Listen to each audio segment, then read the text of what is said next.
What is up, everyone? Happy Thursday evening, and welcome to the next episode of Achievement Chasers. It's been a while since we've done one of these. We were just looking at it, and the last one was February 5th, so it's been about 6 weeks, and that's two reasons for that. One is because we typically like to do this the first Thursday of the month, but that week, this month, I was out of town, and instead of doing it last Thursday, today is a very special day for Dude and I. And so we're like, hey, what if we push it to this day and do Achievement Chasers on that? So we can talk about that as well. So that's why we're doing it today. And what I'm referring to is today was the Wii launch for retro achievements. So we're both excited about that. We'll talk about that later on. First big one in about 2 years. Yeah, it's almost 2 years since GameCube launched. GameCube launched it was either June or July of 2024. I don't remember, but it was in the summer, so it's almost 2 years since the GameCube launch. I don't know why it took this long to get the Wii launch, but I'm excited. I got a lot of games. I think it's just they wanted to give. I think it's just they wanted to give it time, the GameCube time to stew for developers to keep working on it. Because if they just made it so that both Wii and GameCube, everyone would just go for all the big games, and then everyone would be tired of both by the time people started going for like the smaller games. Yeah, I totally understand giving a buffer in between console launches. I think nearly 2 years was a little long. I was ready for They had it smaller. I think they had smaller consoles in between. Oh, I did not. I was not aware of any that have launched. There were probably like really small ones that most people don't even know about. That could be, but yeah. Like what Arju Boy is. Oh, that's a console. That is a console, yeah. I've never heard of it. Is that like the Soulja Boy console? Something like that, but it is supported on retro achievements. I think during the rollout they had every game already ready for it. Okay, so it's like I think it was like 30 games for it. List of games, kind of like Virtual Boy. Yeah, I think they had all 22 games for that one available. Okay. On release. So, but yeah, so as of a couple hours ago, because I woke up this morning, I'm like, all right, I want to play some Wii games. Then I was like, they're still not live. And I found in the forums, it's like, yeah, it goes live at like 5:15 Pacific or Eastern. So I had to wait till like 3 o'clock. And then I was busy this afternoon. So I have not really gotten to do. I did launch a game and played for about 15 minutes, but I've not gotten any achievements yet. Dude has played a little bit. I don't know if he's gotten any achievements yet. I've gotten a couple achievements because it's a game I've played already. But I could talk about it since it is in between shows technically. Okay, we'll get to that at the end because there's a lot of stuff to talk about. But that special day for us retro achievement hunters. But it is a game I've already played on stream for a different console. My first game I also played on stream, but it was obviously no achievements because we didn't have achievements yet. But yeah, so we'll get to that later on. And but leading up to that, we'll talk about the stuff we have been playing. And before we do that, I see Nightmares in chat saying evening, guys. Good evening, Nightmare. I hope you're doing well. So when I was preparing, for the stream, I just wrote down all the stuff that I played because as I usually do, I just talk about what I played in the month of February. Dude kind of does it, whatever he played from our last episode to the current episode. So slightly different for us, but I wrote down all the stuff that for Xbox and for retro achievements. For retro achievements, I did not play a whole lot, but I played a lot of stuff for Xbox in February. So let me, I'm going to reorder some of these and put all the really quick games at the top. So I can talk about those kind of all in one big chunk. So I'll go ahead and, since I think as per usual, I have a little bit more variety to talk about. So I'll go ahead and kick us off, and I'm going to group like 5 games together because they're all fairly quick. So the first one that I'm going to be talking about here is the first 4, actually all 5 of these are pretty old games, like 90s games. But the reason why I'm lumping them all together is because 4 of these 5 games I was gonna do like legit, but I was like, you know what? Dude gave me this idea a while back when I played Doom 64, because Doom 64 would also fall in this category, but I did that a number of months ago. And that is, these games on the Xbox achievement set are like super easy because you can use like the, not console commands, but there's the in-game cheats and it doesn't disable the achievements. So dude told me, he's like, hey, why don't you just play like Doom 64 for retro achievements? Because those are like legitimate achievements. You got to actually try for them. So I was like, that's a good idea. So, because at the time I was doing Doom, was it Doom? Yeah, it was Doom. Doom, the 1+2 remake that came out like last year. I still need to play through that. I mean, I do have it for free because I already had the other games before. Oh, okay. So I did those one. I started doing Doom 1 legitimate and that one, and then dude gave me the idea. I was like, you know, you want me to just playing for retro teams? Like, oh, okay. So I did all of those where I just used the in-game cheats and just skipped to the end of the levels that I needed and got all the achievements in a couple of hours. So same thing for 4 of these games, and that's Quake 1 and 2. Those are 2 each individual standalone games. So you can use the in-game cheats and just jump to the end of the levels that you need to get the achievements for beating each levels and whatever. So that took like an hour each, maybe an hour and a half each. And so I'm going to play those for retro achievements. I'm out to play those legitimately. But the couple hours that I put into both Quake games, I've never played any Quake before. And I really liked the little bit that I did play. So I'm very much looking forward to playing those games in their entirety. But if you want a completion, do not start Quake 4. Oh, no, I'm only going to do Quake 1 and 2.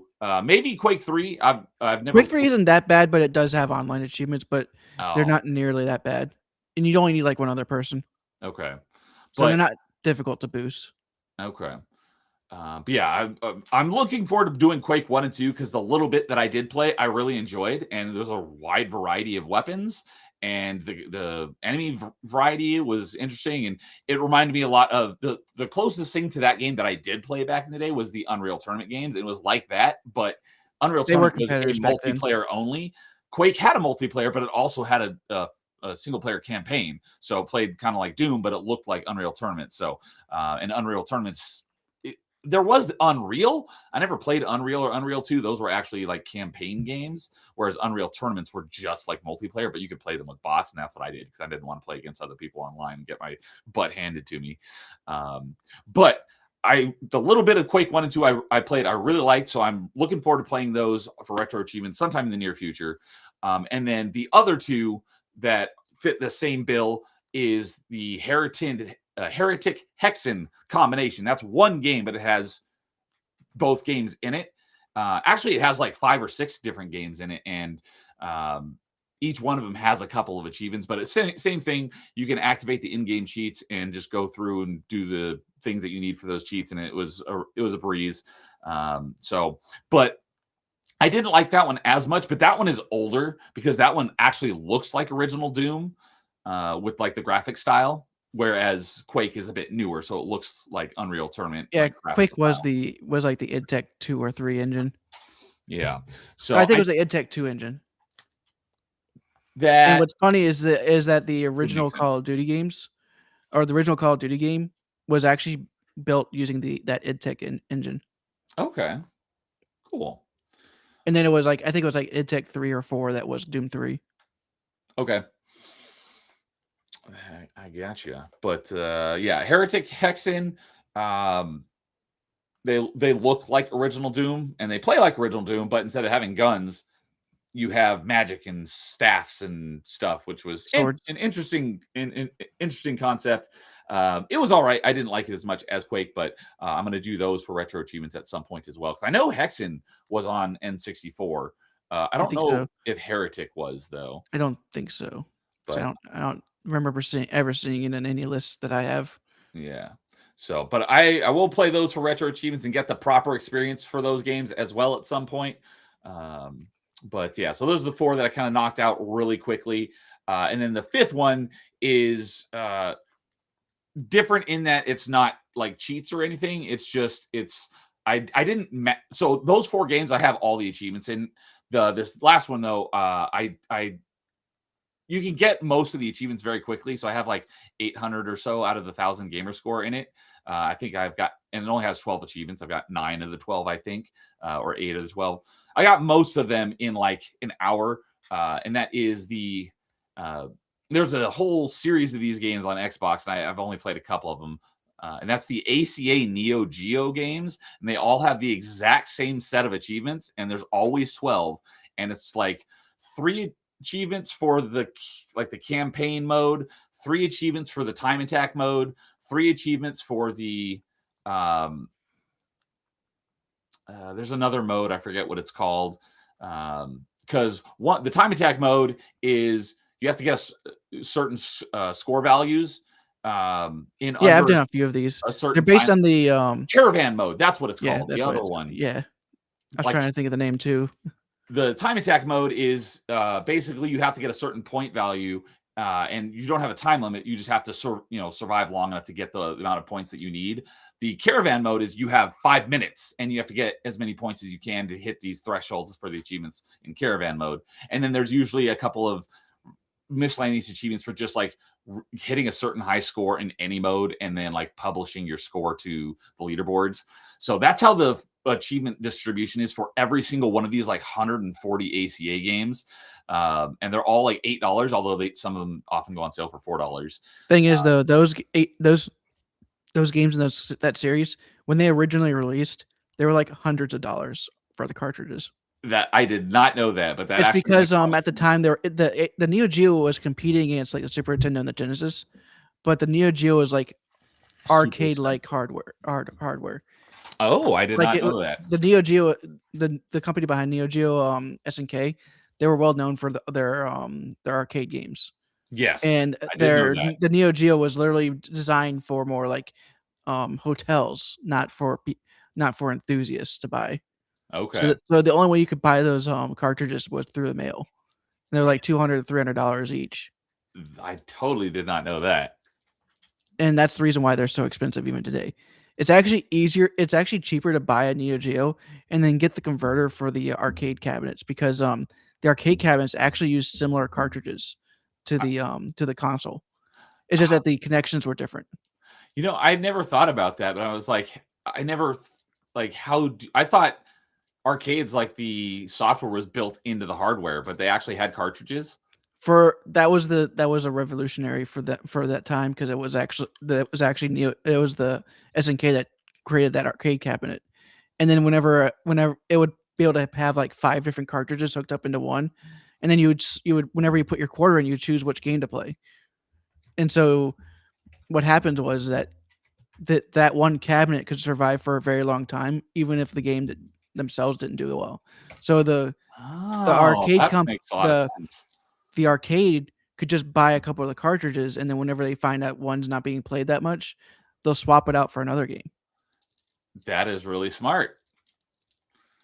And the thing is, though, since the actual game on the cartridge was very similar to what was released for the home console, you just need a converter to be able to plug it into the console, and it plays without any real problems, which is amazing for the time, because it's like everyone was trying to say we're close to arcade perfect, but the Super Nintendo and Genesis could never really hack it at the time. But then Neo Geo was like, we are arcade perfect.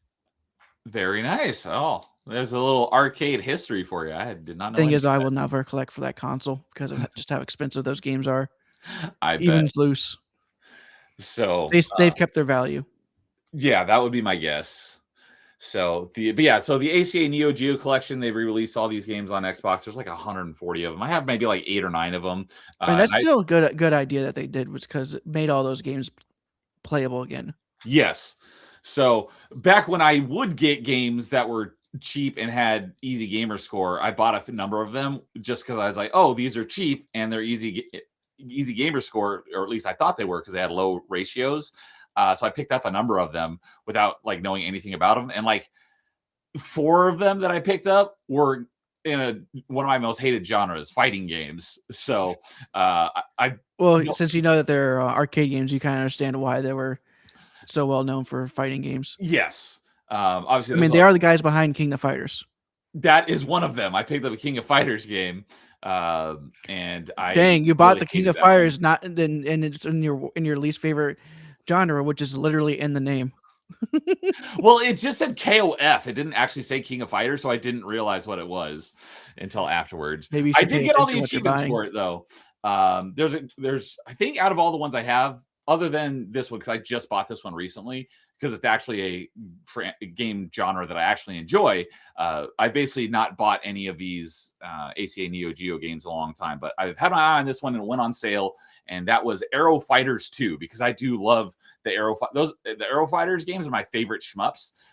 So I actually picked that one because I'm like, I actually want to play it. So I played that one, and I got, like I said, I've got like 8 or 9 out of the 12 achievements. And so, but that was all very quickly because you for the like campaign mode where you just keep playing for as long as you want. It does have the ability to do save states, and it also, you can edit the settings, so you can basically do like unlimited continue, so you can play through the whole game. So I did that for the campaign mode, and that's how I got a bunch of the achievements. But I haven't done the time, or I'd have to pull it up, but I haven't gotten all the achievements in the time tack or Thing caravan is, mode those yet. achievements are pretty easy compared to what retro achievements would do. Yes, they are. So I do have to, I still got a few more achievements to go back and do on that one for the time attack and the caravan mode, but I do have a good chunk of those achievements. And yeah, so those are a number of games that I burned through very quickly and were relatively easy. So I thought I'd knock those all out fairly quickly. So I played through at least 1 or 2 Samurai Showdown and a couple of the shooters as well. Samurai Showdown is another one that I got, and I got all the achievements in it, but I freaking hated playing it. I think I also did one of the World of Heroes or something like that. That's another one that I got. Yeah, like you said, they were on sale, and I probably bought them the same way too. I'm gonna pull it up here real quick and see which ones I have. Actually, you know what? I can see which ones I have too. All right, so is Neo Geo? There's no space in it. Oh, I've got one. Oh, there is no space. Okay, so I have. Well, I don't own all. I've done of 12 of them. I've done 10 of them, but one of them is a double stack, and that was on Game Pass, but it's not on Game Pass anymore, so I don't have access to it. But that was probably my favorite one. That was Metal Slug X. I did that on both the Xbox and the Windows version because I love that game so much. I did Shock Troopers. I like that one. Like I said, Metal Slug X. I did Neo Geo Football Frenzy. That one I didn't really care for that much. Another shmup, Ghost Pilots. That's the other one that I don't have all the achievements in. That one's actually pretty difficult. It has a much higher ratio than basically all the other ones that I've played, and I don't have all the achievements in that one yet. Neo Geo King of Fighters 95. I have all the achievements, but I freaking hated that one. Samurai Showdown. I got all the achievements, but I hated that one. World Heroes 2. That's the other one that I've had, and I have one achievement left, and I haven't been able to get it. I haven't really tried in a while, but that one's pretty difficult. And then Aero Fighters 2, I have 9 out of the 12. So I've got most of the ones that I played. I've done Aero Fighters 2. I've done Baseball Stars Professional, Metal Slug 2, Fatal Fury Special, Samurai Showdown, Showdown 3, Showdown 5 Special, Shock Troopers, King of Fighters 96, World Heroes 2, and Zblade. Wait, why is Zblade not on here? I missed it. I did Zblade 2, and I enjoyed that one as well. I skipped right over it. So yeah, we played a number of the same ones. So it's probably because we both bought the same sales. Probably. I bought these like years ago. Let's see here. I've got like a bunch of them still sitting on my Xbox. Most of these I started back in 2020, so a while back. So yeah, I figured I'd just knock out a bunch of those quick ones real quick.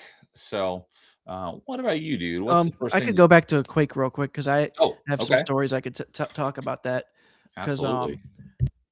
Back in high school, the one in the classrooms we had was a type of engineering where it was more like you were doing the engineering drawings for like certain objects. Well, you do there was a section of it that you would do it on paper, and then a section you would do it on the computer.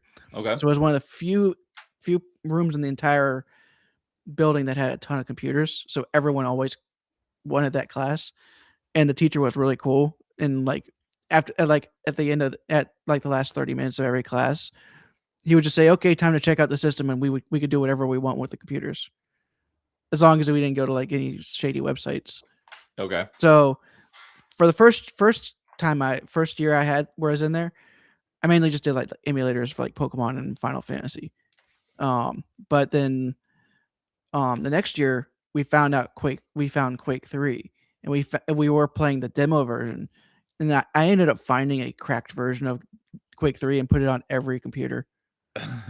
Did you play with a bunch of people, or everyone in the class? It ended up being everyone in the class was playing on that game, and even the teacher joined in sometimes. that is awesome. Oh, I would love to have done that. By the way, I even threw a bunch of mods onto those games, so it'd be even more fun. And I ended up choosing my character as a Homer Simpson, which actually stands out in those stages because of how yellow he is. I Yes. still always was in the top 3 of every game. Despite being much more visible than the other Yep. people. I was at a disadvantage, and I was still winning. That's freaking great. Oh, that would be so much fun. Yeah, I never. Then the next year, the school got wind of it and was like, "Okay, we're gonna put up a firewall that prevents you guys from doing that." Ah, lame. Yep. Yeah, ruin the fun.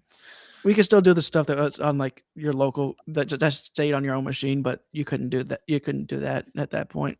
Yeah. So yeah, I never really did any PC online until basically like the last couple of years. Everything that I played back in the day during that time on PC was all like single player, or if it was online, like Unreal Tournament, I just played against the bots. So that would have been a lot of fun to play that stuff like against other Outside of people. RuneScape, that was like the only multiplayer game I played on PC until recently. So it was all console, but it was just fun playing Quake 3 with all those guys.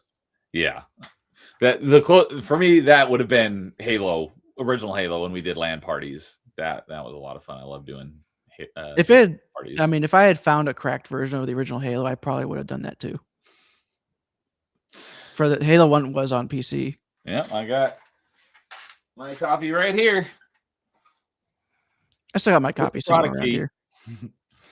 Oh, why is the disc is not in here? I think it's because I'm pretty sure the disc is in my CD tower.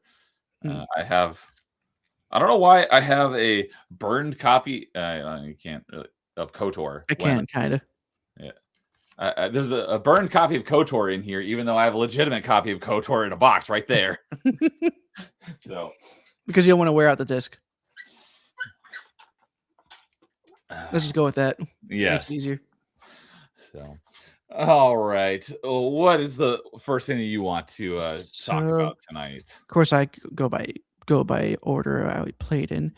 I did finish up Pokemon Diamond. I can't remember where I left off whenever I last streamed, but I pretty much just finished up all the contests. I'm not a big fan of the changes that they made in the contests. Oh, I remember you talking about we were talking about the contest on the last one. The contest in game where you have to do all the different, like, I forget which, but there's like 4 or 5 different types you have to do. Yeah, but they also the contest was something they added in Generation 3, and then it was one of the few things that they brought into a next generation that's like that. And they added a third part of it, because like in the first game it was just like, how does the crowd react to how your Pokemon looks? So pretty much as you give your Pokemon a bunch of Pokeblocks to make them look better to the crowd. That's pretty much the whole point of that. They did something similar with this one, but they made it so you can now dress up. You can put like a bunch of accessories on your Pokemon based on the theme that they put that's randomly chosen. Okay. And you just choose the accessories that would work with that theme, and it would help boost it. So that part's not that big of a deal, and you get a ton of the accessories throughout the game. So by the time I got there, I had enough to do what I needed. But then I didn't like the small changes they made to the to where they used your moves because you couldn't combo as well as you could in the previous game. Because like in the previous game, you could do setup moves in a way that would like double your points on the second turn. Oh, that's freaking restream. That was not me. I did not do that. Restream has a habit of dropping the guests and bringing them back immediately. Hopefully, I didn't get anything missed. I don't think so. Because I wasn't paying attention to that screen. But when it comes to that, sometimes but because of the fact you can't combo, it's not as easy to get a ton of points against your opponents.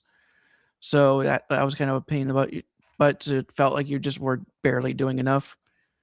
But my biggest problem with the contest in Generation 4 is that they made a rhythm game and using the touchscreen. Oh, okay. So, Diamond. Oh, Diamond is Nintendo DS. Okay, I was still thinking we're talking GBA. Nope, we're not GBA. This was DS. Okay. And yeah, we're doing emulated with the touchscreen can be a bit of a let's just say at this point I started switching back and forth between my computer and my phone. For certain parts of the game? Yeah.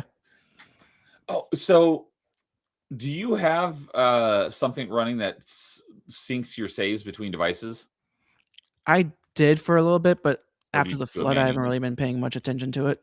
So, so for when you said you're switching back and forth between your computer and your phone, I would just move it manually. Okay. Yeah, I know how to do that. It's just I've been wanting to set up the ability to sync between devices. I just haven't taken the time. One of the things that's pretty good is sync thing. Yeah, I've looked into it a lot. I just haven't really like put my full effort into like, all right, I'm gonna sit down and figure out how to get this running. So I need to do that soon, especially since I switch between devices much more frequently now. Yeah, but other than that, on your phone, you can use the touchscreen on your phone for that. Yeah, it's definitely much easier. Okay, it's just a pain in the butt whenever you're trying to use the actual buttons. Yeah, but other than that, after that, it was pretty much just catching every Pokemon and making sure I had every item picked up off of the ground. So yeah, Pokemon Diamond has 121 achievements. You mastered it, got them all in 160. Would you say that's pretty accurate, or? That's pretty accurate because I eventually got to a point where I was just where I was manipulating the date on my phone. Okay. Because I eventually got to a point where it's like I only have to worry about the swarm and the guy who gives you a phrase every day. I remember you mentioned that last episode. Yeah, so it's better not to do the fast forward pretty much until you're done with everything else. Okay. So, out of everything, what would you say was the hardest? Out of that game, probably for that one, just completing the Pokedex. Okay, so nothing really that difficult in it. It's just more of a tedious. Because there was a new thing called the Underground where you have to randomly find a bunch of fossils, and it's extremely rare. Outside of one of them, which is different between each version, all the rest of them are extremely rare because like and you don't really want to start working towards those fossils until you've beaten the Elite Four and got the national dex, because once you have the national dex, you can start finding the other fossils, because the other fossils are from the previous games. I mean, like they don't show up until you have the national dex. Okay, gotcha. Okay, so let's see here. So it's kind of a pain in the butt. Yeah, so it doesn't sound too difficult, just time consuming and tedious. Yep. Yeah. All right. So you've done Diamond. It's probably going to be a while till you get to your next Pokemon game, but what would you say is going to be the next one you work on? It's either going to be Pearl or Emerald. Pearl and Emerald. Those are both DS as well, right? No, Emerald is the GBA one that I decided to skip over. Oh, okay. But Pearl is DS. yes, and it will be it's the exact same game as Diamond. So it's just that the reason why I don't want to do That's right. the reason why I don't want to do Heart Gold or Soul Silver first is because they're still combined and they'll probably get separated sometime soon. Kind of like with like you talked about a few episodes ago with Pokemon Blue, how it got like combined and then they separated it out into its own achievement list again. So they're going to do that with Heart Gold and Soul Silver. I think they'll eventually do it. Yeah. So I'll just wait until they decide to separate those two. All right, that makes a lot of sense. So, all right. Next game I decided to do was Dynasty Warriors for the PS1. The original Dynasty Warriors. Now that one's different than the rest of the Dynasty Warriors. Yes, because right? it's not a hack and slash. It is a fighting game similar to Soulcalibur. Okay. Yeah, I remember you saying that it's not a hack and slash. It's a fighting game. So, let's see here. I just thought I'd go ahead and go through it just because I wanted a PS1 game, and I was like, you know what, Dynasty Warriors. And where it all started, even though it's not a proper representation of all the games that came after it. Do you have any idea why they changed genres between the first game and the second game? I think it's because they realized they didn't make that much of a splash with the first game. Because there was a lot of other fighting games out at the time that were a lot better. Yeah. Better. Yeah.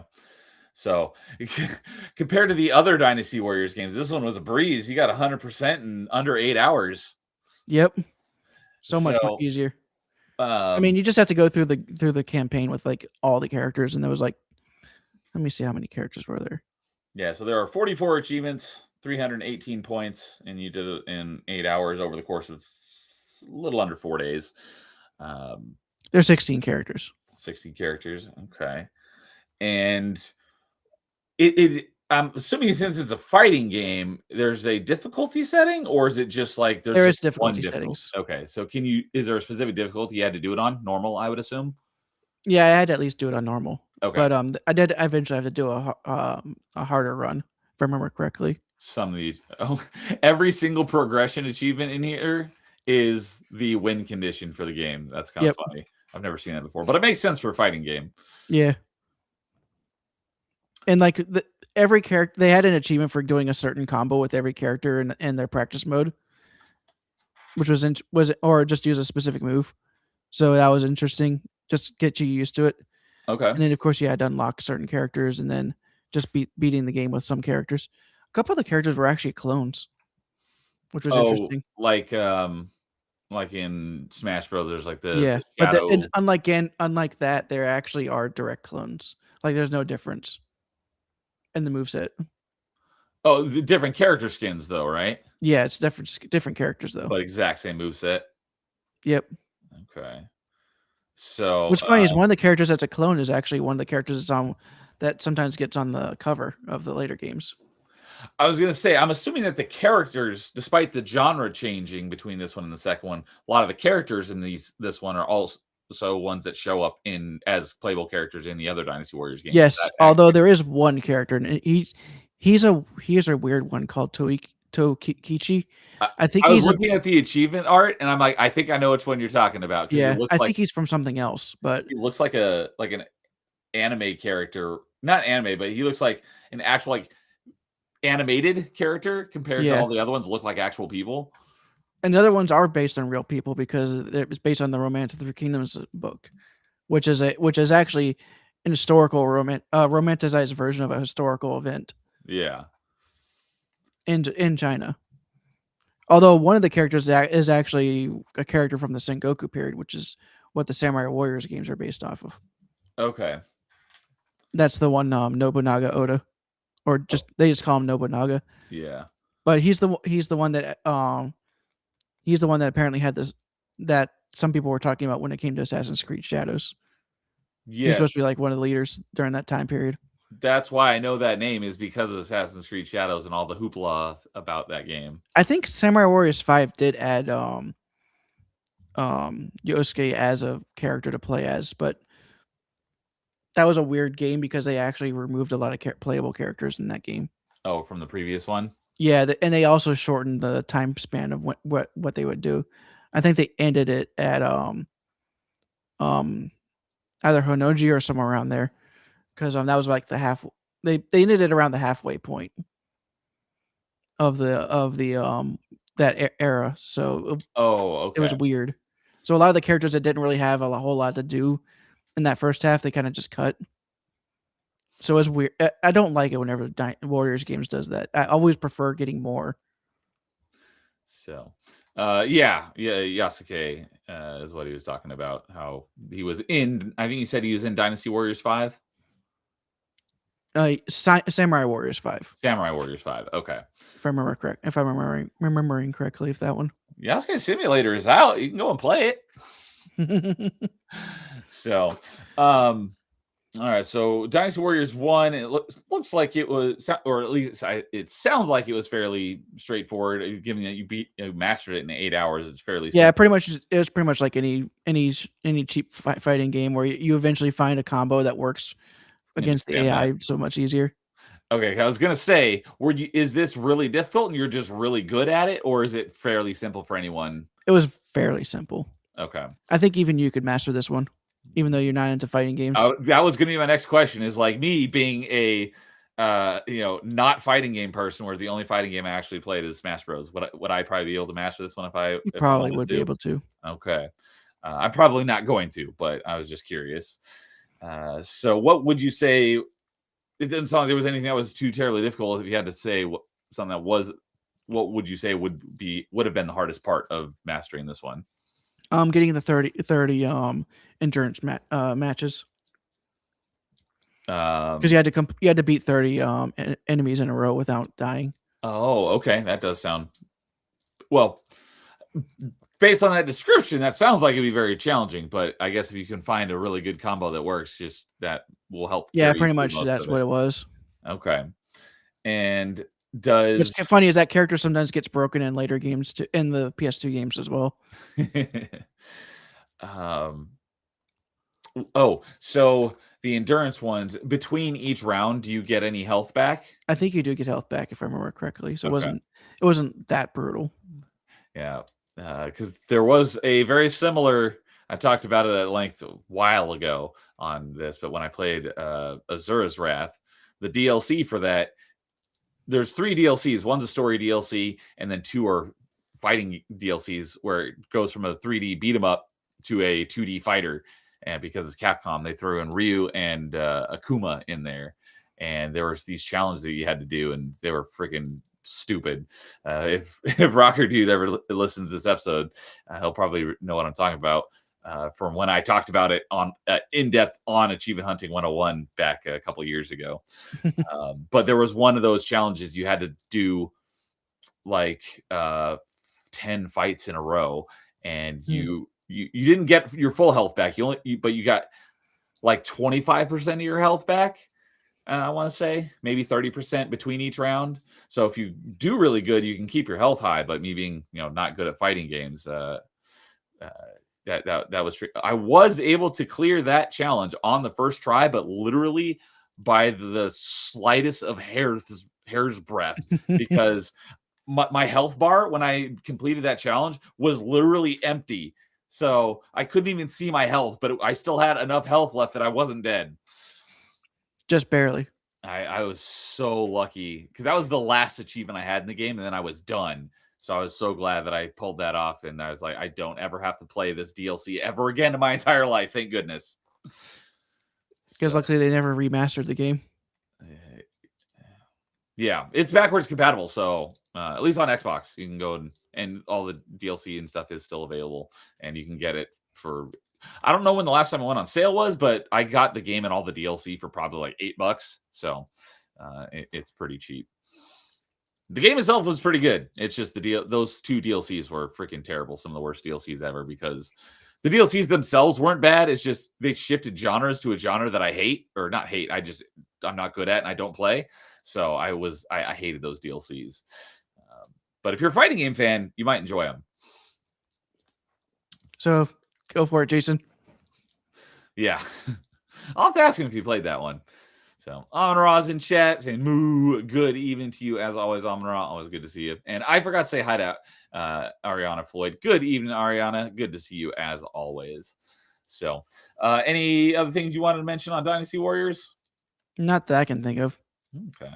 So yeah, knock that out. I mastered it in under 8 hours. Very nice. Took me a couple of days, but it was just more like, I think it was during a weekend that my dad was visiting, so I couldn't really play. I couldn't really play as quickly as I usually would. Let's see here. So you've mastered now Dynasty Warriors 1, 3, 3 Extreme Legends, 4 Extreme Legends. That's technically 4 and 4 Extreme Legends because it's put together. Okay, it's both of them. 5 Extreme Legends. And that's the same way. 5 and 5 Extreme Legends. 5 and 5 Extreme. So you've done 100% of Dynasty Warriors 1 through 5 on retro achievements. Is that right? Yep. And I've also done a bunch of them on Xbox and PlayStation. I was just gonna say that too. So you've done because I've done 1, 2, 3, 3XL, 4 and 4XL, 5 and 5XL on PlayStation 2. That is. I can still do Dynasty Warriors 6 on PlayStation 2.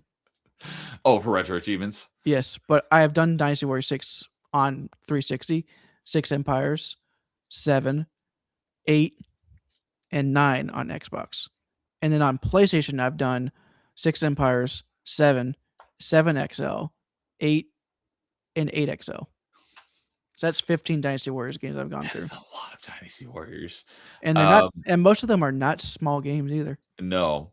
So would you say that Dynasty Warriors is probably the franchise you put the most hours into? Definitely. I think I put more hours into that than I put in Warframe. And you put a lot of time to Warframe, but that's just... This is not even counting the time I was playing it on PS2 hardware when I was a kid. Yeah, you had no achievements or time tracking or anything.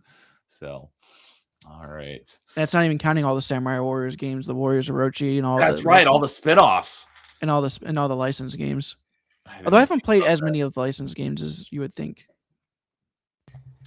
That is, yeah, that's kind of nuts. Although I am waiting for I can't wait for Wii U support on retro achievements just for Hyrule Warriors. Hyrule Warriors. I will probably finally give Hyrule Warriors a chance once Wii U gets support. However long that's going to be, because I don't even know if they have a planned emulator for that. I mean, obviously there is an emulator. I think there is a good emulator for Wii U, but I think they go with 3DS next, or OG Xbox. Yeah, that was my guess. My guess would probably be 3DS or OG Xbox would probably. Because I think OG Xbox is finally getting to a point where they'd actually be fine with picking up. Yeah, I was looking at it's like, I think I was talking about it briefly on Top 5 the other night. I was talking about how I didn't actually play a huge variety of Wii games. Same thing with original Xbox. I didn't play a huge variety of the Xbox games, but I do have a lot of Xbox games that I do. Yeah, most of my Xbox was Star Wars and Halo. Yeah.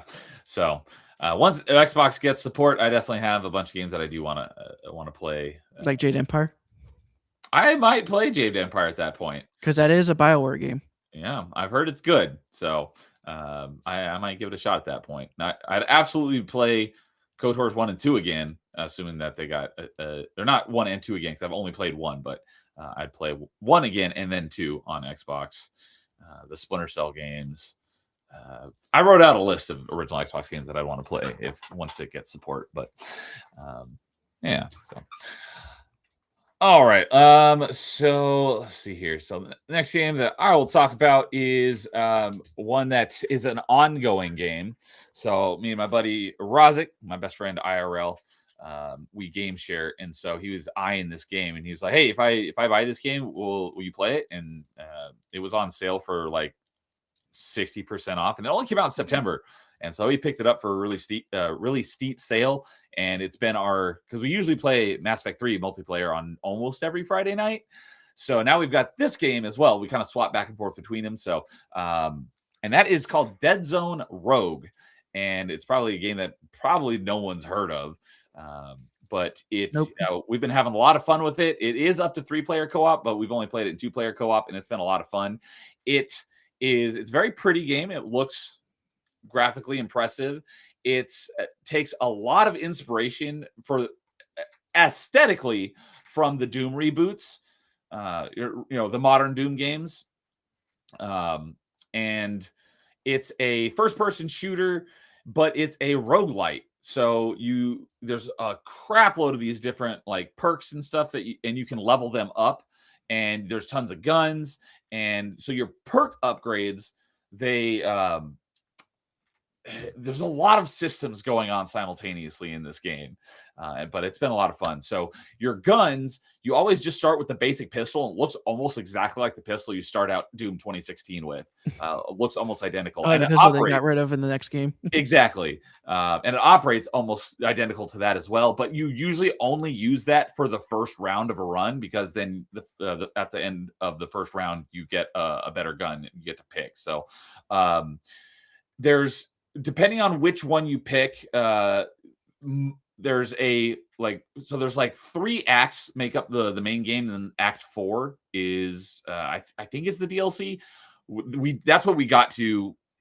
We just finished Act 3 last time we played, and each act has basically like one story mission, and that has like 30 waves, if you want to call it that. But it's not waves; it's more of like you're moving room to room, and each room is different. But you have to defeat all the enemies in this room before. And once you do, then an orb spawns, and it gives you an option of 3 different perks to pick from. And then you can move on to the next room. And then like every, I don't know, like 8 rooms or so, there's basically like a vendor where you can buy stuff and spend the scrap as the currency. And so you can either use that to buy one of the random weapons that shows up in the store, or you can use that scrap to upgrade your current equipment. It's called the Fabricator.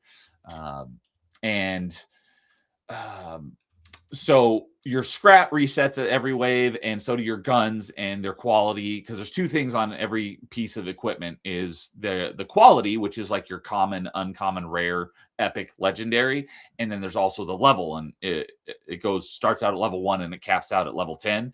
And the Fabricator, each time you get to it, is capped out at a certain amount, so you can only upgrade weapons at each Fabricator up to like level 4, or like up to level 7, or up to level 10, depending on how far into the run you are. And similarly, the Fabricator has a quality cap as well. So you can only upgrade this gun or this piece of armor up to common or rare or epic or legendary, depending on how far you are into the run. And all that stuff resets every run as well. So, but you're getting, between each room, you're getting another perk, and you're trying to, pick perks that go well with the build you're trying to do, because there's a wide variety of types of guns. You got your sniper rifles, you got your DMRs, you got your heavy machine guns, you got your light machine guns. So, Razik, this game was Deadzone Rogue, right? Deadzone Rogue, yes. The company boys have actually played this. Oh, have they? I did not know that. But yeah, it's fun. This would actually be perfect for them, because like I said, it's 3 players. But where I was going with this, each of the 3 acts has like 1 story mission, and it's 30 rooms essentially. And then at the end of every run, you get an option of 3 perks, and you get tech. And so tech is another currency in the game.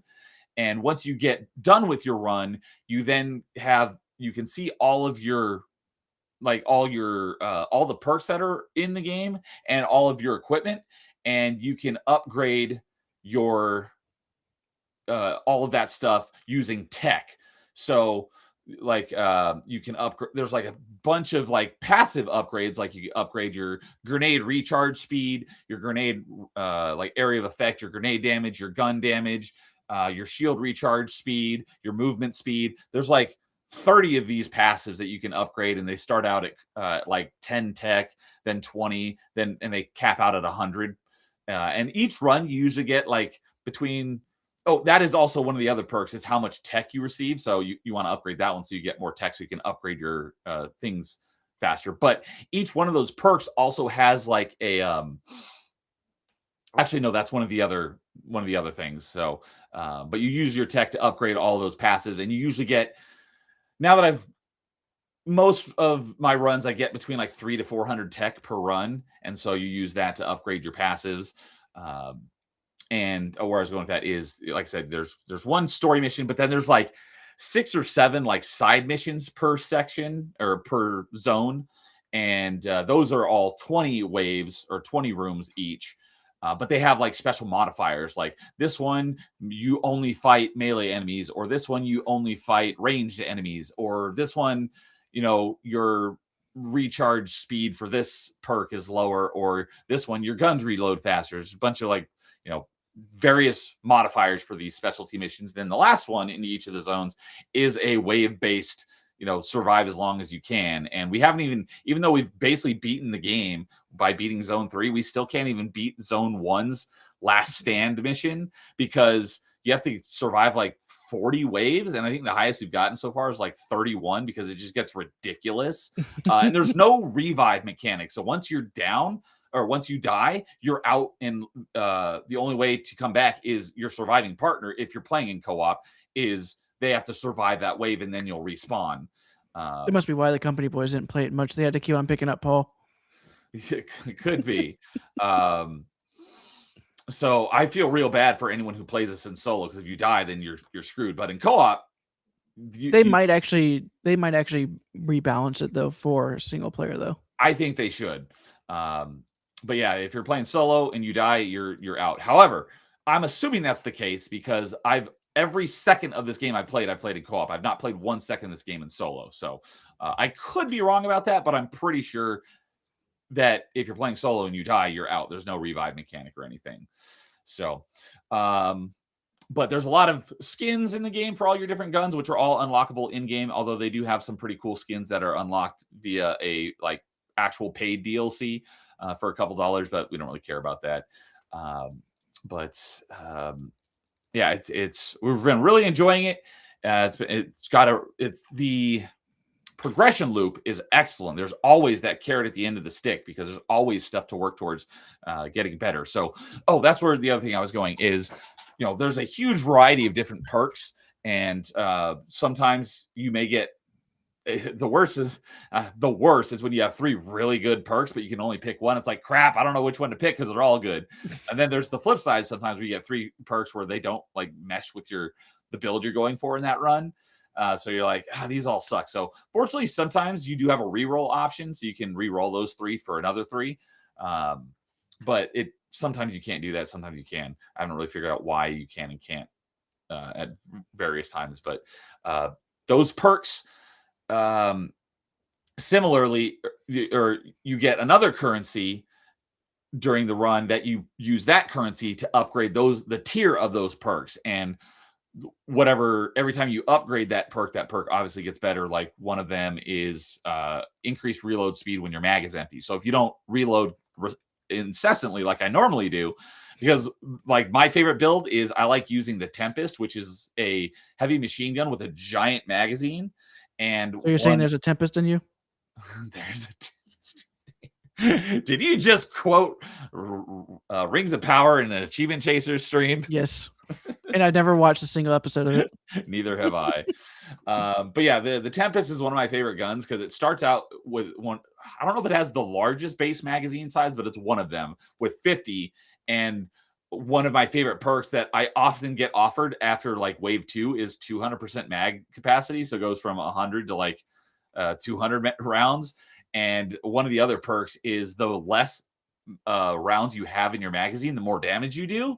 So you don't want to reload, but it has because it's a huge magazine, the reload speed is really slow on it. So one of the perks that I also like is the one where if you don't reload manually and you reload by running out of ammo, your reload speed is much faster. So tier 1, it might be the reload speed when you do this is 10% faster, and you can upgrade it to tier 10, and at tier 10 it would be 100% faster, so it's half the time it would normally take. So you can upgrade those perks so that when they show up as one of the perks that show up at the end of each round, it's better than it was last time. But because when we first started playing, we thought these were, as we're upgrading these perks, it's like a passive that's always active. It's you're going to be so brokenly overpowered. But then we realized, oh wait, you're upgrading these perks so that when you pick them, they're better than they would have been the previous time you had them. So those are the base perks. And then there's another tier of perks called superior items, or superior something like that. And it's just like that. They're another set of perks that you get. and you get offered one of these every time. Like I said, every like 4 or 5 waves or something, you get to the fabricator. And once you get to zone 2, I think these superior items or superior perks start showing up. And every time you get to the fabricator, you get to pick one of those superior perks. And those also have their own unique currency. So, and similarly to the other perks, they have like tiers 1, but I think they max out at tier 5. They don't go all the way up to tier 10. But similarly, you get this currency that upgrades the superior perks, and the thing that's nice about those is they don't have the tech. So because those base perks, you have to have basically like 2 currencies. You have to have the tech, and you have to get these. That's one of the things I forgot to mention is at the end of every round, you get to pick between 3 of these perks, and it gives you the currency for that specific perk, because each of those base perks has a specific currency. So even if you have the tech required to upgrade it, if you don't have enough of that specific perks currency, you can't upgrade it. You need to have enough of both. So the superior perks only have 1 currency. So as soon as you have enough of the currency for it, you can just upgrade that one to however many, if it requires. And the currency required to upgrade each tier is increased for each one as well. So it might be like 2 of this currency to upgrade it the first time, and then 5 of that currency to upgrade it the second time. So you can just upgrade all of them simultaneously, because there's no second currency that you also have to have like you have to have for the base perks. So there's a lot of overlapping systems in the game, and there's like 3 or 4 different currency types. But once you get into it, it really makes a lot of sense, and it's been a lot of fun. We're enjoying it. It's like I said, it's an ongoing game. We're going to be playing this for a good long while because the estimated completion time is, we've only got I have 18 hours in it so far. True Achievements doesn't have an estimated completion time yet because only 49 people have completed it so far. But you can look at all the people who have completed it, and the average between all the people who have completed it is like 100 hours plus. So, but it's like I said, it's got the great carrot at the end of the stick. There's always something to work for. So it's been a lot of fun, and I'm enjoying it, and I'm looking forward to playing it more. So every time we start playing on Friday or Saturday night, it's like, do we want to play Mass Effect? Do we want to play Deadzone? Because they're both very different games, but they're a lot of fun. So that is Deadzone Rogue for anyone who is interested in it, and it is. I'm just talking about it on Xbox, but on its full price, it's $25. It was on sale for, I thought it was a bigger sale than that. But yeah, it was on sale for $17.50, which was 30% off. And I think that's when he picked it up. So if you're interested, at least on Xbox, you can come play with us on Friday nights is usually when we play. So that is Deadzone Rogue. For anyone who probably hasn't heard about it, because I'd never heard about it. He was just skimming through the Xbox store, the sales that week, and he's like, "Oh, this looks interesting," and watched the trailer. He's like, "Ooh, that looks pretty good." And he sent me the trailer. I'm like, "That does look good." So that has become our new weekend game in addition to Mass Effect 3.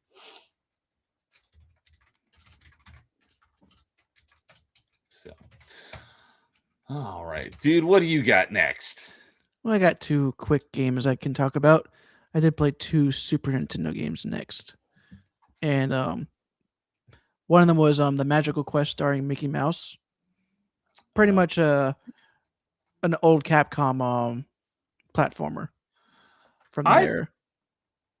There must be a different one, because I thought you already talked about this game a couple months ago. No. I'm going to dig in here and see if I can figure out what if you're thinking about the Mickey's Ultimate Challenge, that's not a platformer. Maybe that's what it was. There's a Mickey Mouse game that you talked about somewhat recently, and I obviously have not played any of them, so I'm just getting them mixed up in my head. But this one is just mainly a platform, a typical Capcom platformer from the era. This was, you said this was a Super Nintendo game. Yep. And did you play this one back in the day? Yes, I did have this one back as a kid, so I finally Okay. decided to play through it. Really fun game, but whenever you're playing on hard mode, it's really difficult because it doesn't give you a whole lot of hits to be able to take whenever you start off the game. I think it Okay. only gives you like 2 hits. One of those ones where it's harder at the beginning. Yeah, So because little. you can find hearts to big hearts to actually be able to increase your health. Okay. So, the Magical Quest starring Mickey Mouse. Yep. So yeah, 35 achievements, 420 points. Beat it and mastered it in 6 hours. So sounds like it was fairly simple. Yeah, for the most part, it's just 6 stages. There were some achievements for beating the bosses without getting hit, so those didn't take too long. Would obviously retro achievements didn't exist back then, but if they did back when you played it as a kid, do you think you would have gotten all of those all the retro achievements back then, or is there stuff that you did now that you didn't do when you played it back then? Well, I probably wouldn't have tried to do the damages bosses, but That was gonna be rest of them I didn't really think about because I didn't really know where all of the health ups were, so I wouldn't have been able to know about most of those because I think I was even before GameFAQs was around. Oh, that is way back. So, but really fun platformer. But there's not really much to talk about. Like throughout the game, you're given new outfits that change how you interact with the stage. Like I think the first one was the sword. You're given a magician's hat that pretty much allows you to just shoot magic from your fingertips to kill enemies that way. And then they also give you a firefighter's outfit where you blast out water. And Okay. there was the mountain climbing outfit. I can't remember. I couldn't remember the name of it, but I was like, I know what it is. I just couldn't remember what the name of it was. But it's pretty much a mountain climber's outfit where you can use a grappling hook pretty much. The hardest health up to get was definitely the one where you're required to use the grapple hook because you had to drop down a hole you probably should never think about falling down, and you had to grapple hook just right so you could actually move horizontally underneath the map. Okay. So, and it's not a very intuitive system, sadly. Gotcha. So, I did play the sequel more as a kid than this one though. oh, so there's another one that came after that. Technically, there's 3 games in this from Capcom, Series? but the third game for some reason didn't come out in America until the GBA ports came out. Okay. All three of these games did get GBA ports. Okay. So I went back and looked at your games, and I think the one I was thinking of was the Magical Mirror starring Mickey Mouse, which I thought you talked about, fairly recently, but that was September of 24, so that was a while back. Well, there was also the Mickey's Challenge from the Game Gear. Oh, let's see. Let me delete. I just searched for Mickey Mouse, so let me look at Mickey's Ultimate Challenge on Game Gear. That was September of last year. So that was much more recently. So Yeah. that's probably what I was thinking of. That was me just doing a quick Game Gear game just so I could get some Game Gear completions. Let me look at the box. That one took me less than an hour. That is the one I was thinking of. So, okay, yeah, I did look at the box art and like, This yep, was that's definitely the hardest Mickey Mouse game I played through though. the Ultimate The Challenge. GameCube one was played? because the GameCube one was meant for early childhood, and it was more of a point and click. Yeah, I did see it said point and click. So it would be perfect for James to play. So the one that you just played on Super Nintendo, you said that one's the hardest one? Yeah, Or but the that's Game just Gear because it's a one? platformer. So it's just the Game Gear one was just kind of a puzzle game. So and it was also meant for younger kids. But the Magical Quest is definitely one of those ones. It's like it's meant for younger kids, but it's still a good game for people of all ages. Okay. Gotcha. So I'm assuming that for the trying to get back to the page here so I can see the full name. Magical Quest starring Mickey Mouse was the hardest part the damageless bosses, or was that one health up you're talking about? Was that more difficult? I think it was that for the most part, but I did have to finish the game on hard without obtaining a single big heart. But after playing through the game the first time, it wasn't so bad when on the second playthrough. Okay. And also the continue system is very, very lenient because it would actually Okay. start you on the exact same level you just died on. Oh. So it was like starting it's off like it wasn't really it was really only there for the points. Oh, gotcha. So that when I did another playthrough for something else, I ended up getting that pretty quickly. There is also a way to cheese the points as well because in one of the later levels in the game you can always get a health up, or not health up, but an extra life, and then you can always go find a box that has a ton of items that will actually give you a ton of points. So you could just literally go grab the life and then go grab the box and then just go kill yourself over and over again until you get to the point value you need for the achievement. Okay. Yeah, if it works. Yep. So, all right. Let's see here. Yeah, I want to look at Magic Quest. Yeah, 6 hours. So, all right. That was a Super Nintendo game. The next one is also a Super Nintendo game. All right. And Nightmare says, "I've been meaning to play the Epic Mickey game someday." I That's a need to play that different too, but series of games, but Epic Mickey, I think one of those was a Wii game, right? the first one was a Wii game, Okay. and I don't know if it's in the rollout yet or not. But I I'm have pretty sure not people are seen gonna. it. I'm pretty sure there are some people who are requesting it. Uh, I know Blabs would. Let me see if I'm gonna try pulling that up here. If it's got to be on here, Epic Mickey. Even though, yeah, it probably doesn't have a. Yeah, it is there. It's got a page, and there. Oh, Epic Mickey. It does have an achievement set. It does now. It does. Nice. Yeah, I didn't see it earlier today, but maybe it's been. I haven't dropped everything all at once, so Yeah. that could be that it wasn't earlier today. But yep, I got it right here. Epic Mickey on Wii, and it has 69 achievements. Nice. So, both are on Steam now. I haven't played it, but I think Epic Mickey was also on 360 because I'm pretty sure I have it via Games with Gold. I've just never played it. I can't remember I don't know if the first game was playable through Xbox. I think it's a sequel that was that way. Oh, you know what? I should have it here on my game shelf. Epic Mickey. Oh, I have Epic Mickey 2 on 360. So yeah, because like I said, I don't think it was a game that was playable on I think it was a Wii exclusive for the first game, and the second game they released it for multiple systems when it didn't sell as well as they wanted it to. that would make sense. So yeah, I have the second one. I haven't played it, but I do have it from Games with Gold. So, and Nightmare says the first one was remastered for PC, second was already on PC. All right.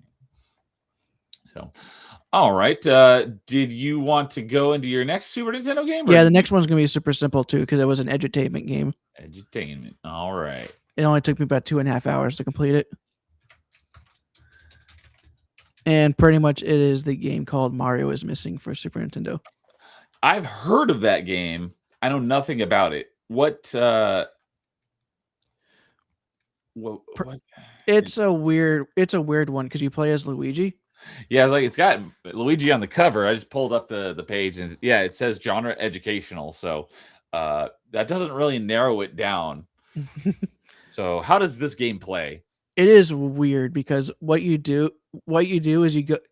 is there are 5 or 6 levels. Wait a second, let me count them. There are 36 achievements. Yeah, I was just looking at 103 points. And it was released in June of 93. There are 5 levels in each section. There's 3 sections, and each level is actually a real city in the real world. Okay. Like you see, like the first one I got was Rome, and the next one was Beijing. So pretty much what happens is in each level, it has a different map, and you have to go around killing the Koopas, and because 3 of them stole artifacts from museums, in that area. Oh, sounds like a precursor to Reloaded. This is the prequel to Reloaded. But unlike that game, you were actually trying to bring them back to the museums. So in this one, they stole them. Oh, wait. They stole them from the museums. Yes. I was thinking they stole them for a museum. No. So, all right, my joke doesn't work then. Dang it. Nope. Sorry. But but it's weird because you have to go around on the map and you just kind of stomp on the Koopa, and then the one that drops there it's random which ones will drop the artifacts. But of course, there's an achievement for killing all the Koopas on the map, so you just got to kill them all anyways. But then they also made an achievement for talking to every NPC on every level, and you have to also talk to each NPC once you have each artifact. So because that's all supposed to help you figure out some questions whenever you return the artifact, because they're like the people who are asking for the art who are there for the artifact return. They're like, okay, how do we ensure that this person has the right thing? They ask you trivia questions.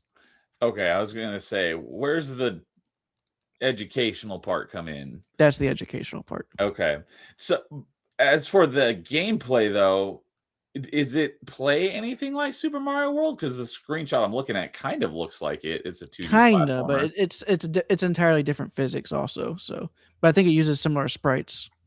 The sprites look identical, yeah. So, but you can't return to the castle until you've returned all 3 artifacts. Because no wait, you can actually return to the castle without returning the artifacts, because you just need Yoshi. And the trick with Yoshi is that you actually have to you can choose. There's a separate thing where Yoshi starts at Antarctica each time you're in a new city, and you have to find where on the real world map that city you're in right now is on the map. And the map is our world, but it's done in the Super Mario World overworld. Okay. Where each stop is a different city, and they actually have more cities than they actually have in the game on the map. And how does the Mario's missing fit into it? Was Mario kidnapped, or Mario was kidnapped, and it was up to Luigi to save him. Okay. And what do the artifacts have to do with finding Mario? It's just MacGuffin. It's just something that the Koopas were doing. Okay. There's not even a final boss really. You just fight the same enemy 3 times pretty much. Although the 3 enemies are it's the same enemy but it's 3 different Koopalings. Okay. So, yeah, pretty short. Looks like mastered in basically 2.5 hours. Yep, yeah, and I even spent a couple breaks while I was doing that too. Okay. So it wasn't like I could have probably done it in under 2 hours. But of course, if you didn't have to talk to every NPC as often as you did, it wouldn't have taken nearly as long. For the completion. Yeah, there's like 5 different NPCs on each level that you had to go talk to. Since it sounds like this game is a bit dialogue heavy, did you use fast forward at all? I did not, because it just didn't feel it. It felt weird doing that because of the way the physics worked. Okay. Because I recently played a game and I played like 80% of it in fast forward in ×3 speed, and it helped the enjoyment of the game. It was already a great game, but it helped the game be better because I hadn't played it since I was a kid, and I was like, I did not remember how glacially slow the pace of this game felt. So, Nightmare saying that the first one was Wii only, second was multi-platform, confirming what you said. Talking about Epic Mickey, but the remaster of Epic Mickey 1 is multi-platform. Okay. And Al says, I think Dude would prefer Mario's Missing Peach's Untold Tale. Do you know about that one? I think I know what it is. Let's just say it's a Flash game that you probably won't be able to play on your stream. Oh, is it like not safe for work? Yes. Oh, I thought this was like a legitimate game. Like I'm looking for it on retro achievements. It's probably not going to be there, I would assume. No. There is a DOS version of Mario is missing is listed here, although DOS doesn't have achievements yet. And I hope that's another I think thing. there's also an NES version as well. Oh, there is an NES version, and that does have achievements. But yeah, DOS, that's another thing that I hope we get, because there's a bunch of DOS games I want to play. I bet you we could convince James to start achievement hunting with DOS because of all the Doom wads. I actually went through, and I don't think I made like a physical list of DOS games, but I was kind of making a mental note of DOS games. Like, oh, if DOS got support, I would play this game, and I'd play this game, and I'd play this game. I had a decent list of games on DOS that I would love to play for retro achievements. So, and he says that's why they couldn't continue it. This from Nintendo. Okay, figures. I would have preferred a Daisy character instead of Peach, though. So, all right. Mario's missing. So yeah, it sounded like that one was also pretty straightforward, not too terribly difficult. Yeah, but that one's much easier than the other one. The other one actually required some skill. The Magical Quest one. Yeah. I can talk about the next game real quick because I didn't really finish it, and it was something I had started a long time ago. I decided to start doing a couple more cleanup, and that was Soulcalibur 2 for PS2. Oh, I didn't realize Soulcalibur is one word and the C is lowercase. Soulcalibur 2. So I've heard that's like one of the best fighting games ever. Is that accurate? It is, but I was getting pissed off at one of the achievements that they have, and actually two of them, to be honest. But there was a lot of the smaller stuff that I could fix up or clean up, so I pretty much have only the two hardest achievements left in the game. Yeah, I see. There's 115. You have 113. So I was going to ask you, what are those? Well, first off, the achievements that you do have, is that based kind of what's the gist of the achievements that most of the achievements that you got? Is it just like beating the game? The ones I got recently were mainly just going through some of the characters on extra arcade mode, because in this game they had two different two different single player modes. One was like the regular one you'd normally have, but then the other one is called extra. And you know how you have weapon master mode where you go through and do a bunch of stuff with crazy events for the matches, and then you can buy new weapons that have different stats. I do not, since I've never played Soulcalibur, but I'm certain some Soulcalibur fans know exactly what you're talking about. Gotcha. So when it comes to normal, you just use your basic weapon, but in extra mode you can choose which weapon you use. Okay.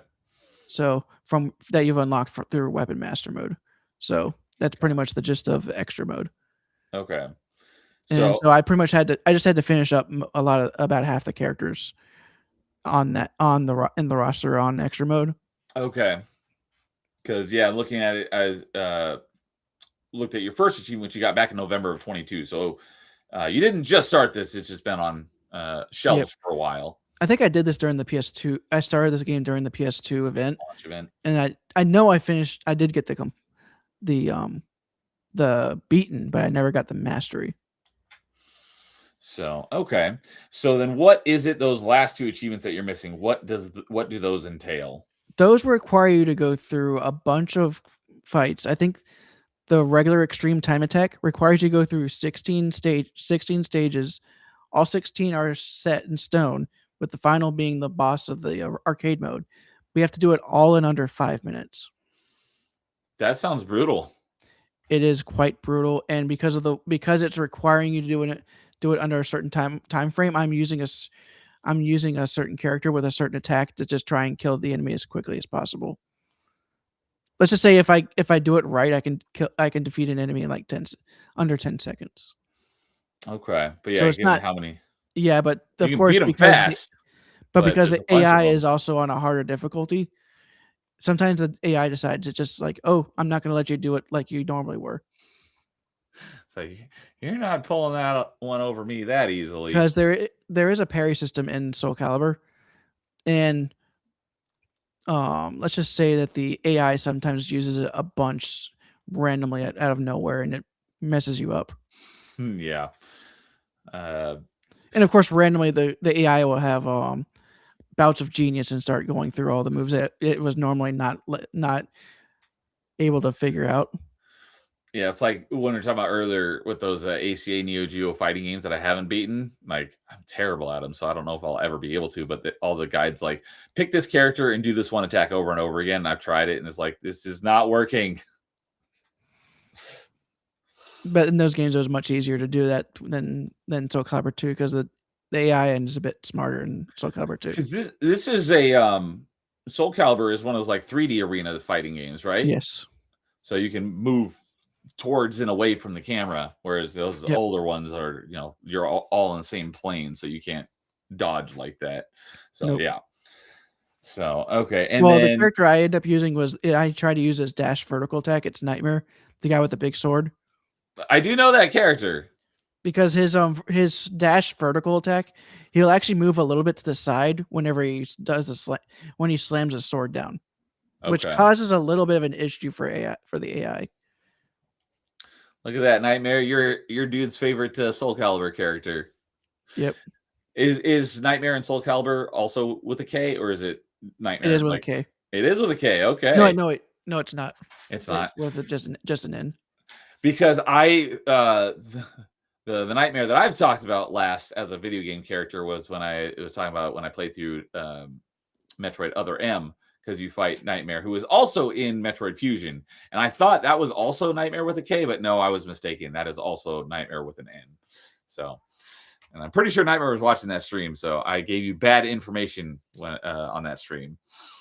Every time someone mentions that character, I think they're talking about me. Yeah, you have obviously that's not quite as common, but it's the same thing whenever we say dude generally, and dude's like, I didn't say that. I was like, not you, dude. Dude generally. So it's the same sort of thing. I mean, one thing that I wish that the Warriors Orochi series would come back, because that was in Warriors Orochi 3, they started doing more crossover type things because of course they had Ryo Hayabusa from Ninja Gaiden. Okay. And they also had Rachel from there. But the only character from Soulcalibur they had was Sophitia. And I'm like, it would be hilarious to have Ivy and Rachel interact with each other. Yeah. Because of their outfits mainly. Yeah, I was like, they're very similar in a lot of ways. Mm-hmm. So Nightmare says, I think Nightmare spelling with the K came from Batman. That would make sense. And he's I remember that Metroid stream. Yeah. I was like, I'm pretty sure he was there at the time when I was playing Nightmare in Other M. So I gave you false information. I'm sorry about that. It was Nightmare with an N and not with a K. So so looking at your achievements left in Soulcalibur 2, you got the finish extreme time attack in under 5 minutes. And the other one is finish extra extreme time attack in under 6 minutes. Is that basically the same thing, but even harder? It's the same thing, but you have 4 extra fighters to fight, but you can choose which weapon you're using. Okay. And they give you a whole 1 extra minute for 4 extra fighters. Yep. That does sound tough. How close, have you made any attempts at these yet? I actually got to the final boss, and I only had to get 1 more hit. And I ended up dying.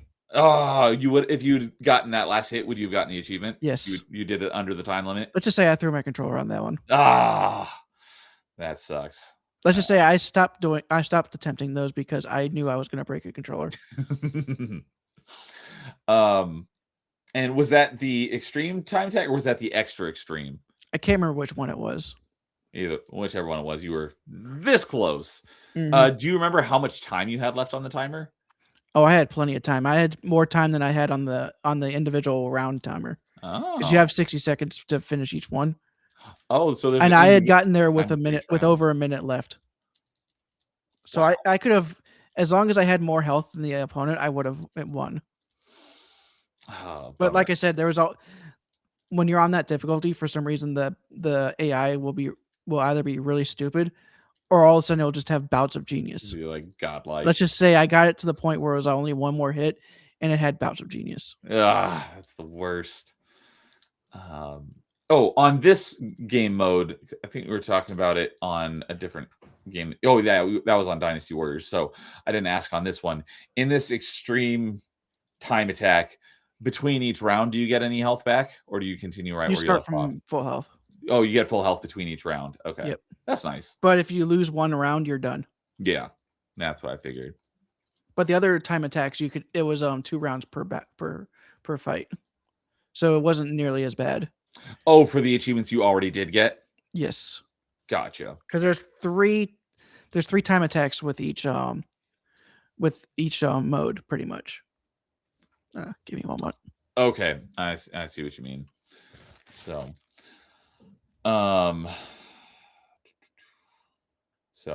yeah, so you have 2 achievements left, which are worth 50 points. You have 775 out of 825, so you're almost there. But your beaten time is 3.5 hours over 12 days, but that's not how much time you've actually put into it. I don't think I have the ability to see that. I think only you can see how much time you've put into it. Yeah, I put way more time into that than that.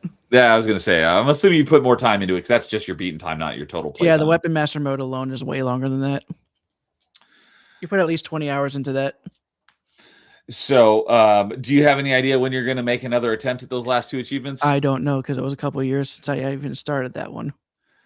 Oh, and what's crazy is I've even heard that the GameCube version is easier. For some reason, the AI doesn't have those bouts of genius as much. Oh, so that one where you almost broke your controller, that was not when you played it recently. That was when you played it a couple years ago? No, it was recently. Okay, you did. Okay. That's what I thought. I just want to make sure we're on the same page. I haven't done the GameCube version yet, but I've heard that those 2 achievements, for some reason, people were saying, why is this so much easier on GameCube than it is on PS2? Now, PS2 version cheats. Apparently. And there'll eventually be an Xbox version. Oh, yeah. So is this the one where is Soulcalibur 2 the one where Xbox had Spawn? Yes. GameCube had Link, and PS2 had is it Heihachi? Heihachi, yeah. Heihachi from Tekken. Yep. Okay. But I know that they've done that, not necessarily for different exclusive to the because I know that they've had some other unique characters in some of the later Soulcalibur games, but I don't know who was. I think 3 they planned to have one, but he never. It didn't happen because I think during the development the talks broke through, so they just decided not to have a guest character. I heard it was Dante from Devil May Cry. Oh, the Spawn, Link, and Heihachi, but I think they also did. Soulcalibur 3 was also a PS2 exclusive at the time. Oh, okay. Actually, it's never been re-released. I know that there was a Soulcalibur that one version I think had Vader and the other version had Yoda. That was 4. That was 4. And 360 had Yoda. 360 had Yoda and PS3 had Vader. Okay, they did eventually release them on as the other DLC, right? Yeah, for like $5. Okay, because another one but they also had Starkiller as in both of them. Oh, that's right. I do remember someone telling me about Starkiller. And what's funny is that Starkiller is actually the best when it comes to competitive scene. That's what I've heard, which is from the 3. Funny because I know that's Nightmare's a huge fan of Force Unleashed, which Force Unleashed 1 has. It came out around the same time, so that's why they had Starkiller. Yeah, that makes sense. But Force Unleashed 1 has a retro achievement set on Wii, so I'll be playing that at some point. But another couple characters that I know were in some Soulcaliburs. I think Ezio was in one of them. Ezio was in 5, and he actually makes perfect sense because that's actually the same exact time period that those Assassin's Creeds are in. I remember you saying that when this got brought up on a previous Achievement Chasers, however many months or years ago. Yeah. Was 5, because I know another one, Geralt was in one of them. Was he also in 5? I think he was in 6. That was in 6. Okay. And I think it even put 2B in 6 as well. Okay. 2B is the character that has the most crossovers of all time. I don't think anyone's going to beat that.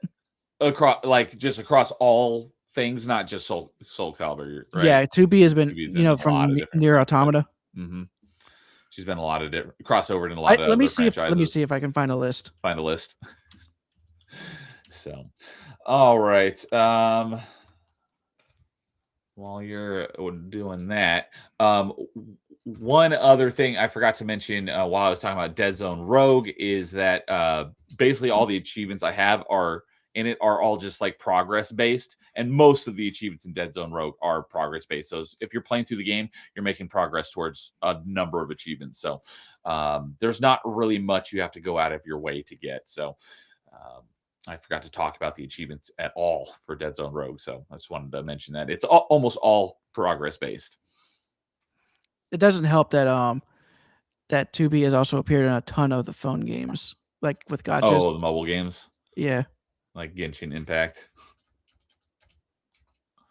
So, all right. I'll let you go ahead and keep searching for that. And I will get into my next one. Let's see here. Deadzone Rogue was the last one I talked about. All right. So the next one that I will talk about is was it the latest one? No, it was not the latest one, but it is one of the ones in one of my favorite franchises that was dead and got revived last year that you're playing through right now that you're hating. And that is Ninja Gaiden franchise. We got 3 Ninja Gaiden games last year. And they were all, in my opinion, at least decent.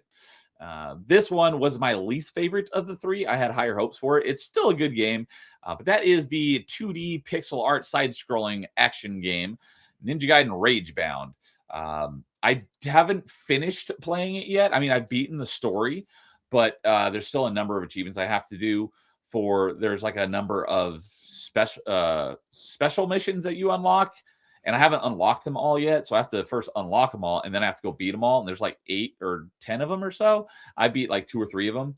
I've beaten all the story missions, as I said, which I think is comprised of 4 acts, and each act has between like 5 and 10 levels in it each. So I've beaten all of those ones. But I have to unlock and beat all of the special missions.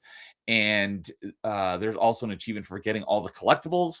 So I've gotten most of them. I'd probably say I have probably like 80% of them. There's like 3 or 4 different types. So there's like the crystal skulls and the golden scarabs. And I think there's one other collectible type. I have most of them, but I don't have all of them. So I have to go back and get those.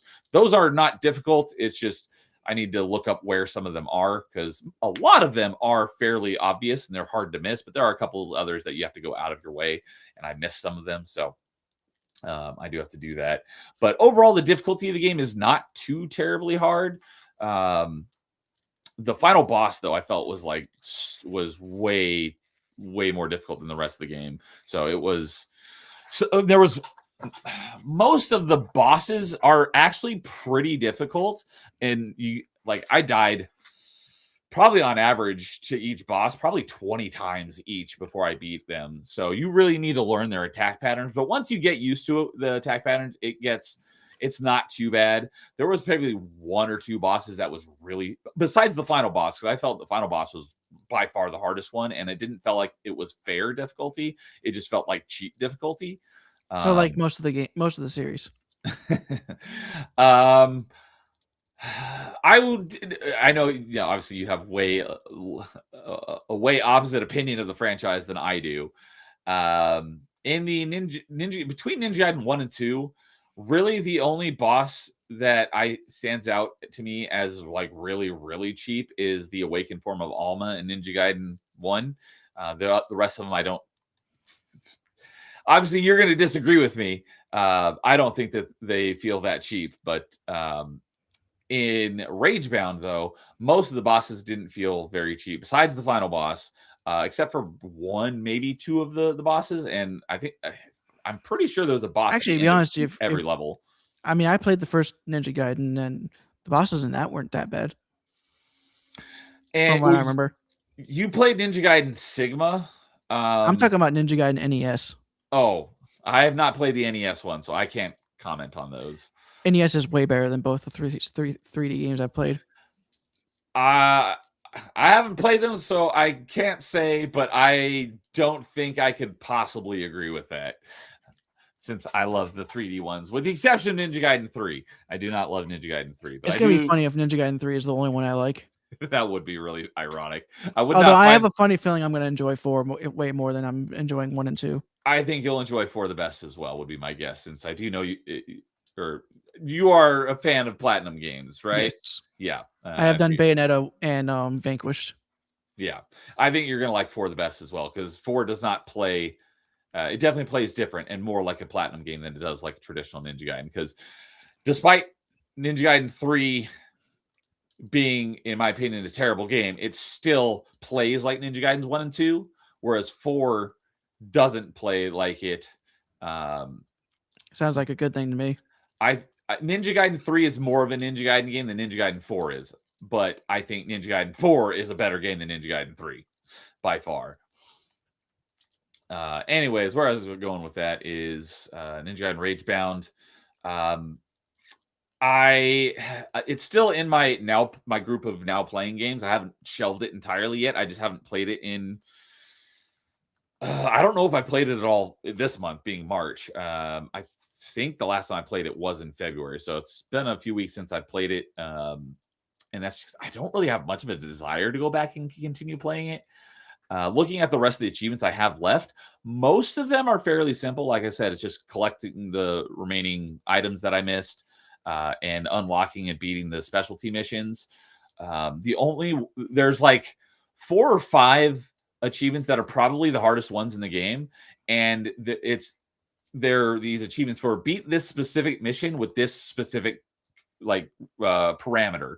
So like one of them is like beat this mission without taking any fire damage, and I think that's actually the highest ratio achievement in the game, if I remember correctly.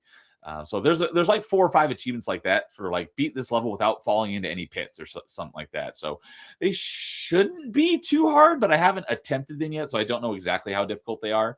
But I absolutely think I should be able to get the completion and get all the achievements in it without too much of a difficulty. It's just I need to muster up the wherewithal to make push through to get the rest of the achievements, just because out of the 3 Ninja Gaiden games that came out last year, this one is by far my least favorite. I despite Ninja Gaiden 4 being a bit of a disappointment as a Ninja Gaiden game, it's still an awesome game, and I really enjoyed it. So Ninja Gaiden 2 Black was my favorite of the 3 that came out, and that's just a rehash of Ninja Gaiden 2, but with prettier visuals.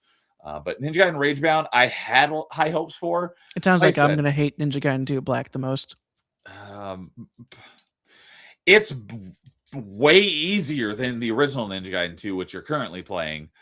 But like I've said in previous episodes, both versions, the original Ninja Gaiden 2 and Ninja Gaiden 2 Black, there's a lot of multiple playthrough achievements. So there's not really one that's less playthroughs. But I think that Ninja Gaiden 2 Black is probably, even on Master Ninja, although I haven't played it on Master Ninja, given that I played it on... I did play it on Warrior, which is the normal difficulty, and it felt like it should have been Acolyte because it was that easy on Warrior. And I haven't played the original. Yeah, well, once you go to Mentor, you're going to be hating the game. Well, that's the thing is, Warrior on Ninja Gaiden 2 Black felt drastically easier than Warrior on the original Ninja Gaiden 2. But that could also be because I haven't played the original 360 version in a long time. But overall, I think Ninja Gaiden 2 Black is probably far easier than... So if I had to guess, 2 Black's Master Ninja will probably be equivalent to original Ninja Gaiden 2's Mentor. So that's part of the reason why I'm kind of like getting discouraged with the game, because I'm only on Mentor and I'm having this many issues. So, and it's just because of straight BS. So if you do 2 Black, maybe you'll have a better time, because I think it's overall an easier game. It's just, well, I've already started in two regular, so yeah, the achievements are just very different, because you have to, in Ninja Gaiden 2 on 360, you don't have to beat it with any specific like rankings, like Master. You don't have to get Master Ninja rank, but on 2 Black you do for every mission on every difficulty, and they don't stack. So. And yeah, I figured. Nightmare says Ninja Gaiden 4 is awesome. I love Platinum. I know he's a huge fan of Platinum. So I like Platinum too. He loves Metal Gear Rising Revengeance, or whatever it's called. The Metal Gear Rising Revengeance. That's an awesome game. I need to replay that one. I need to play it one of these days. You haven't played it before? I've only ever played through the original Metal Gear Solid on PS1. Okay. I think I did do very different. I think I've done Metal Gear Solid 2 once as well. Yeah, obviously Rising Revengeance is nothing like the rest. Yeah, I know. I know they're nothing alike. What's funny is I got a PS4, and one of my friends from high school, he came over just to play through Metal Gear Solid 4. I had no intention of playing it, but it came with my PlayStation. But what's funny is the entire reason why I bought a PS3 ended up coming on Xbox One and PS4, and it was the eventual release of Final Fantasy 15. Ah. Okay. Yeah, Metal Gear Rising. Because originally it was Versus 13. It was supposed to be a PS3 exclusive at the time. Oh, I did not know that. So, anyway, Ninja Gaiden Ragebound. So another it's funny because out of the 3 games, Ninja Gaiden games that came out, only one of them do you actually play as Ryu through the entire game or most of the game, because Ninja Gaiden 2 Black is based on Ninja Gaiden Sigma 2, but so you do have sections where you play as not Ryu, but there's like 4 out of like the 20 levels. And then Ninja Gaiden 4, you play similarly, like 4 out of the 20 levels you play as Ryu, and all the rest you play as Yakumo. Ninja Gaiden Ragebound, Ryu is in it, but you don't ever play as him. You play as another new character, Kenji, and you also there's not really much to the story as is per usual for most for Ninja Gaiden games, but you play it as Kenji for a couple levels, and then you switch over to playing as Komori, and she is a ninja of the Black Spider Clan, which is basically your arch rival clan. And then she becomes like a ghost, and she travels along with you, and you kind of switch back and forth between realms in levels. And so when you're in the the normal realm, you're playing as Kenji, and when you switch over to the like incorporeal realm, you play as Komori, and so you work together towards a common goal. And my biggest issue on why I didn't care for this game that much is because the combat is very, very basic. So almost every enemy in the game dies in one hit, with the exception of some of the larger enemies take like 3 hits. But some enemies have a glowing aura around them, and it's either blue or purple. And so if you kill them with the right type of attack, then you'll get powered up for a few seconds, and your next attack will be a power attack. And one of those bigger enemies, you'll kill them in one hit. But if you don't have one of those power attacks, then you'll have to hit them multiple times. Obviously, except for the bosses. The bosses have a health bar, and they take a lot of hits to kill, and there's no upgrade, so you don't ever get a stronger attack.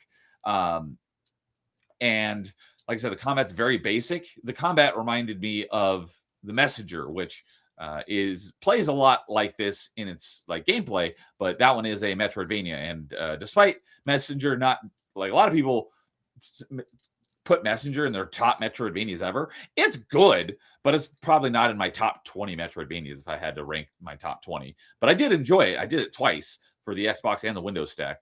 But I liked The Messenger way better than I like Ninja Gaiden Ragebound. And the main reason why this is a Ninja Gaiden game, and you only have one attack. Well, you have a melee attack button that you just spam, and you just keep doing the same attack over and over and over and over and over and over and over again. And then you have a ranged attack, which is like throwing a kunai. That sounds like the NES game. Yeah, it plays much more like the NES game. It's what I was hoping for was it to be like a 2D Ninja Gaiden game where you get all these different combos, and you can do combos and Azuna drops and stuff, and there isn't. All there is a basic. It's kind of hard to do that in 2D and not make it annoying. I haven't played anything like that I can think of, but I think it could. It doesn't seem like it would be a very difficult thing to do. So that's just what I was expecting, was to have like combos and different weapons and stuff. But no, you have one melee attack and you have one range attack.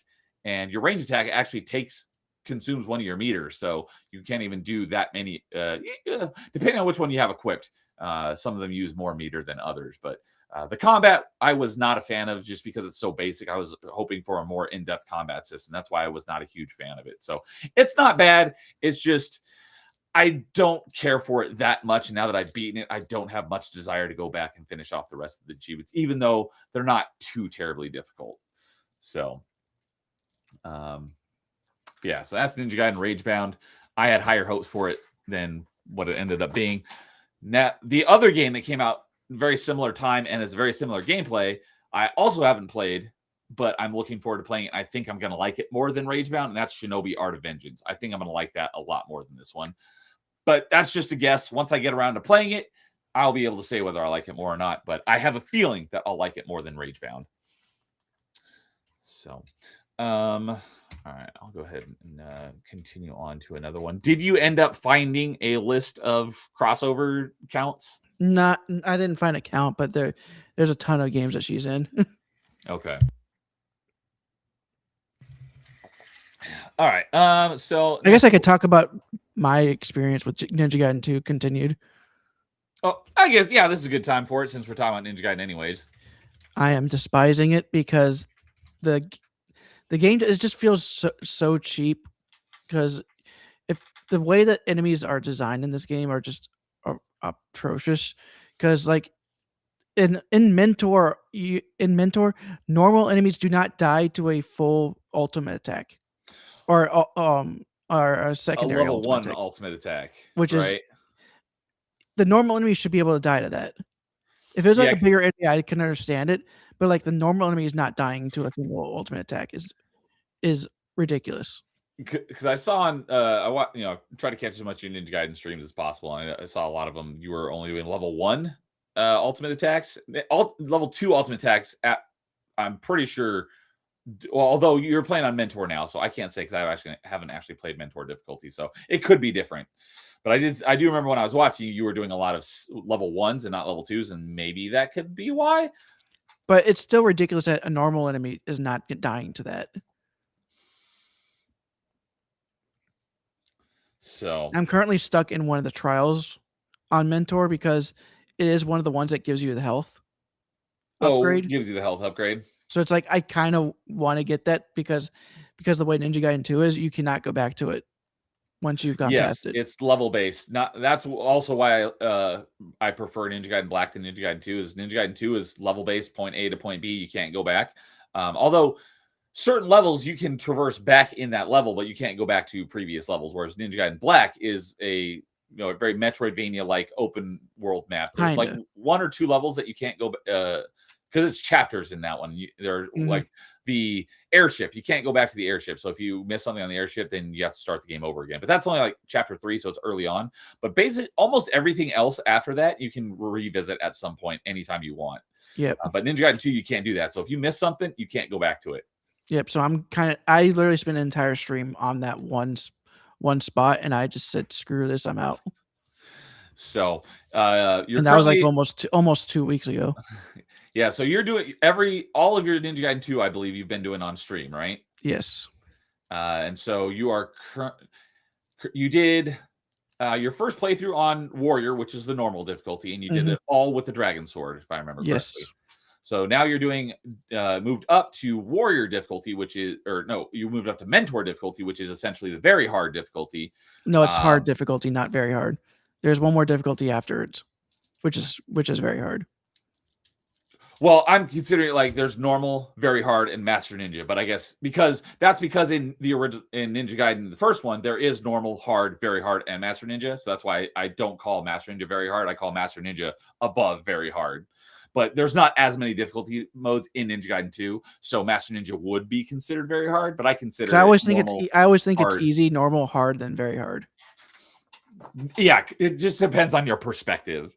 So, but you're currently on Mentor, which is if you count it as easy, normal, hard, very hard as the 4 difficulties, because there are 4 difficulties, then yes, Mentor would be the very hard difficulty. Would be hard, and then Master Ninja would be very hard.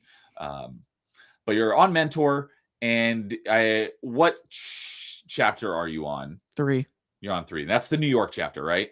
Yep, the first New York chapter. The first New York chapter. So that is. And I really hate how they actually made the actual somewhat decent boss fight, one of the decent boss fights in the game, a pain in the butt because they added ninjas into the fight. I'm like, why do you keep adding ninjas? Is that the Alexei fight? No, I'm talking about the second boss. The guy who keeps reoccurring. Oh, Genshin. Yeah, and the sad thing is that his second fight in the in the previous difficulty was the one where they had ninjas. I'm like, okay, the first fight was normal. The first fight you just fought him by yourself. Then the second fight you fight with him was not any different other than adding the ninjas. Okay, I'm fine with that because it's like a progression in the story itself.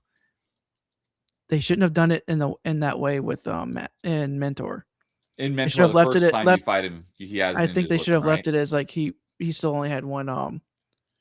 There's still 1-on-1 in that fight, and I'm pretty sure all the actual decent bosses are going to be the same way. Yes, I'm pretty sure that is accurate. Which is my biggest problem with Ninja Gaiden. They can't make They can't keep a decent boss fight decent. They have to make it a pain. They have to make it a problem. Yeah, I remember when I was going through that playing Ninja Gaiden Black, and because that wasn't the case in the original release of Ninja Gaiden on Xbox. They didn't add the ads, as I call them. You know, the minions that run around the fights. That was added in Ninja Gaiden Black on the higher difficulty. So when I first encountered that, I think on hard difficulties, I'm like, WTF is this? Now I'm fighting the boss and minions, and so that took me a while to get over. And whenever and 99% of Souls bosses that are designed that have minions are usually designed with those minions in mind. Like Nito, you know, the skeleton. Yeah. That He's was the actually last designed boss I that way. ever. Because remember, he is pretty. He himself is pretty slow and easy to dodge. Yes, But he's designed to have those enemies around you to mess with you. But he can still hit his own allies. yes. So it was designed with those enemies in mind. Yes, that is true. Yeah, Ninja Gaiden, it was not designed with them in mind. They were thrown in afterwards to make the fights more difficult. Yep. So, and that's the same way with every other Souls boss later that does the same thing. Because whenever you finally go through Dark Souls 2, there is a boss fight where it's against 3 Skeleton Kings, and when you kill one of them, they spawn a couple of skeleton allies that will be able to. But the thing is, though, the Skeleton Kings do not walk that fast, so you can kind of. A lot of what Nightmare just said. I'm so sorry to interrupt you. I saw it too, but I thought it was funny too. But yeah. But yeah, every time I hear minions, I think of the yellow guys from Despicable Me. Banana. That's not what I mean by minions. Yeah. Although that would be a funny mod to throw actual minions into Ninja Gaiden. Yeah, but because of that, you can actually plan out the fight as you're fighting it. So you kill a certain one of the kings in a certain way, then you run away so that the smaller skeletons can come at you, and you can deal with the smaller skeletons. But all 3 kings spawn different skeletons. One does spawn the bone wheels. Oh God! But they're not nearly as bad as they are in Dark Souls 1. Okay, they were designed a bit better. The entire game. Yep, they were. That was one of those. That's one of those instances where Dark Souls 2 actually improved on Souls 1. Okay, so yeah, and if you caught it, dude did say when you play Dark Souls 2 because someone took me up on that offer. I have been gifted Dark Souls 2 on Xbox, so it will happen, unfortunately. It will be Dude Souls 2. It will be Dude Souls 2. So we'll have to figure out when we're going to do that, but it will happen. So, yeah, so you're working on Ninja Gaiden 2 on stream. I think I'm going to be putting that on hiatus for a while because of the Wii event.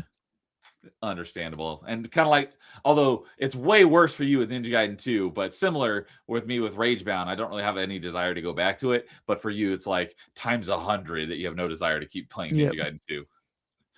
But what I was going to ask you is, because another thing that in Ninja Gaiden 2, there are 8 or 9 weapons in the game, and there's an achievement for beating the entire game using only that weapon. There's one achievement for each of the weapons.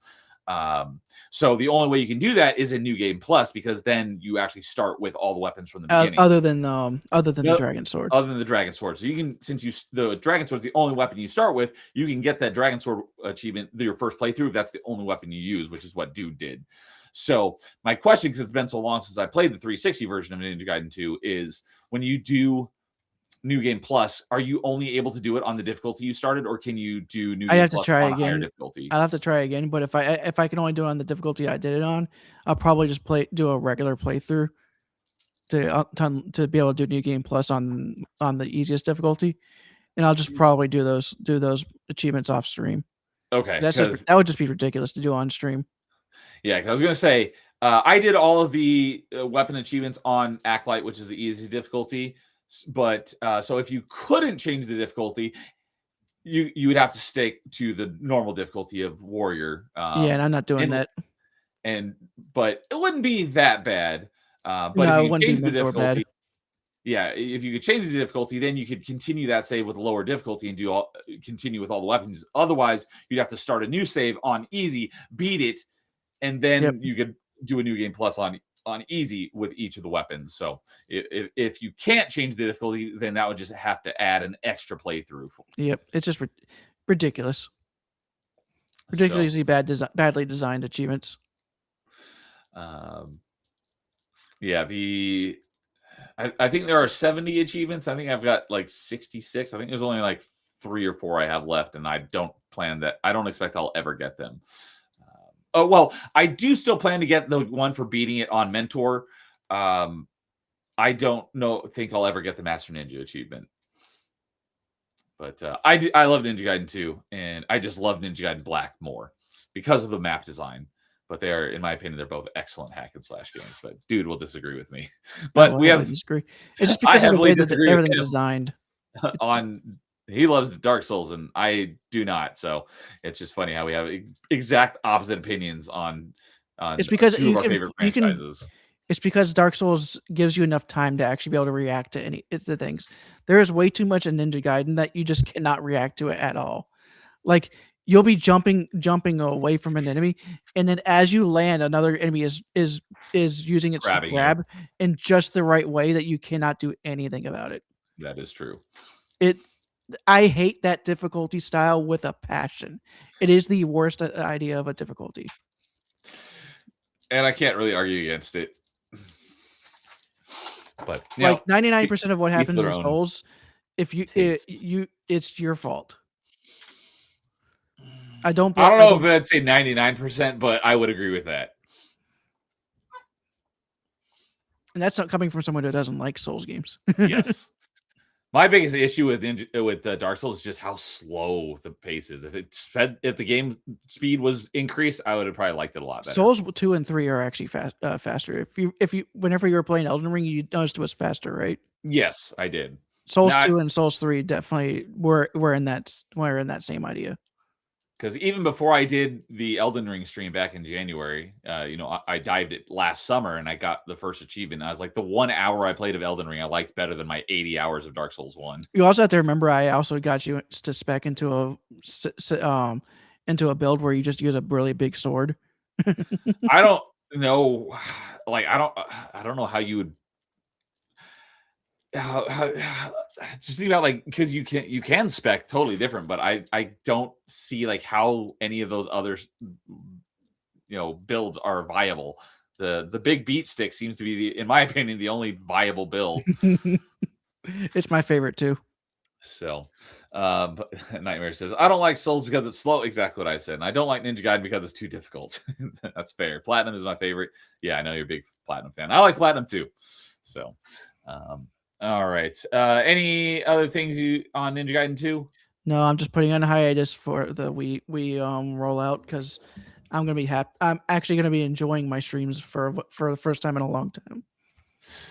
All right, so let's see here. Ninja Gaiden Ragebound was the last one I talked about. All right, this one was much more enjoyable and a much slower speed, but not the type of slow speed that I was talking about that I wanted, that I didn't like out of Dark Souls. But that is because this is a first-person physics perspective puzzler game, so very Portal-esque, and I really enjoyed this game. It is kind of funny you're saying you don't like Souls games for being slow and you play puzzle games.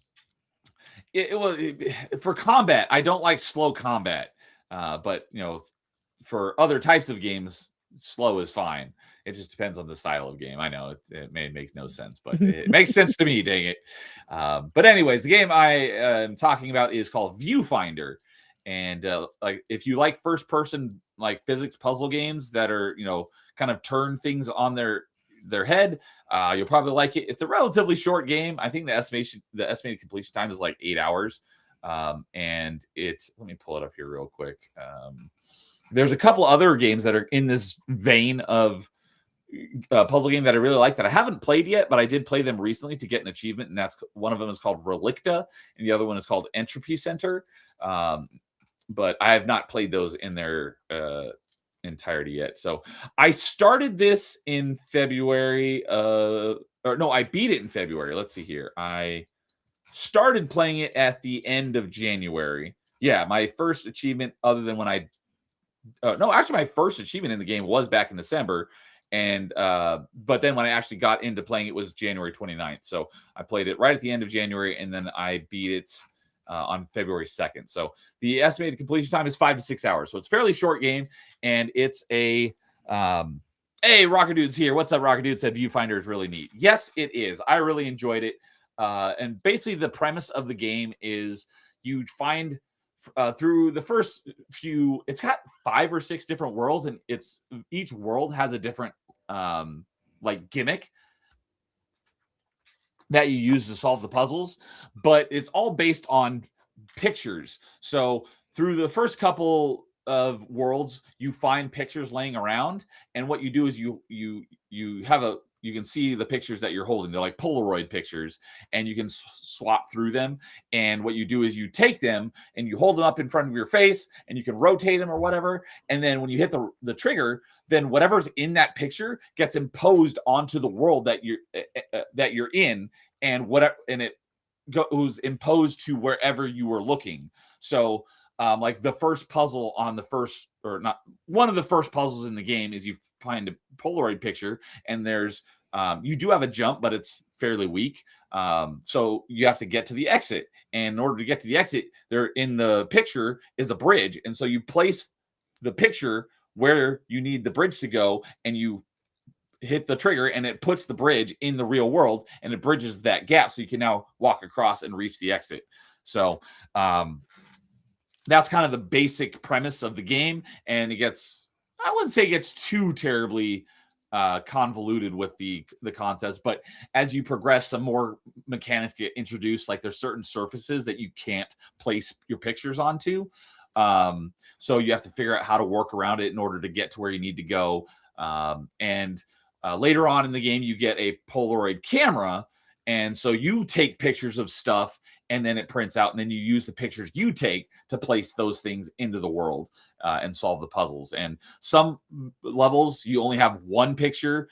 Some levels you may have you can take up to 6 pictures, but you can delete any one of them, and it'll return back to your cache of pictures, essentially. So sometimes it's like, how do I solve this? Because I need to take 4 pictures to do it, but you only have 3 pictures that you can use. But it's not like if you take the wrong picture, you're screwed. You just delete it, and you get that one added back into your inventory as an unused picture. So really great concepts. My only gripe with the game was the last achievement, because, I love these type of puzzle games, and I love puzzle games in the sense where you have to think and solve how to, get to the end of the level or whatever. Like puzzle games that I'm not big fans of are like Tetris, or not that it's a bad game, but another one that was really popular was Peggle. That's not really a puzzle game in my opinion. That's a pachinko machine game. But puzzle games especially that are on a time limit, I really don't like that. Especially further going into, I don't like slower games. Puzzle games, I don't like time limits, because I want to think about it and figure out the solution. So there's no time limit in this game at all. You can take your sweet time, like it should be for a puzzle game in this style, except for the very end. The very last level is like a gauntlet where you have 5 minutes to get through like 10 or 12 rooms, and it just totally messed up the pace of the game, in my opinion. Fortunately, after you fail enough times, it's like, hey, do you want to turn the time limit off? It's like, yes, I want to turn the time limit off. There's absolutely no reason this should be timed in the first place. It was like an arbitrary time limit placed on this level because reasons. I wasn't listening to any of the dialogue, so I have no idea what the story of the game is. So maybe there was a story reason on why this level had a time limit to it, but I don't know. You should pay attention. I wasn't paying attention to any of the dialogue, because typically in puzzle games like this, I don't play them for the story. I play them for the puzzle solving elements.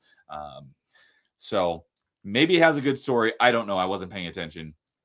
But after I failed the final puzzle gauntlet like 4 times, it's like, hey, do you want to turn the time limit off? I'm like, yes. And so then I was able to take my time and solve those, because like I said, it's a gauntlet. So you have like all these essentially like test chambers for Portal to get through in a short period of time.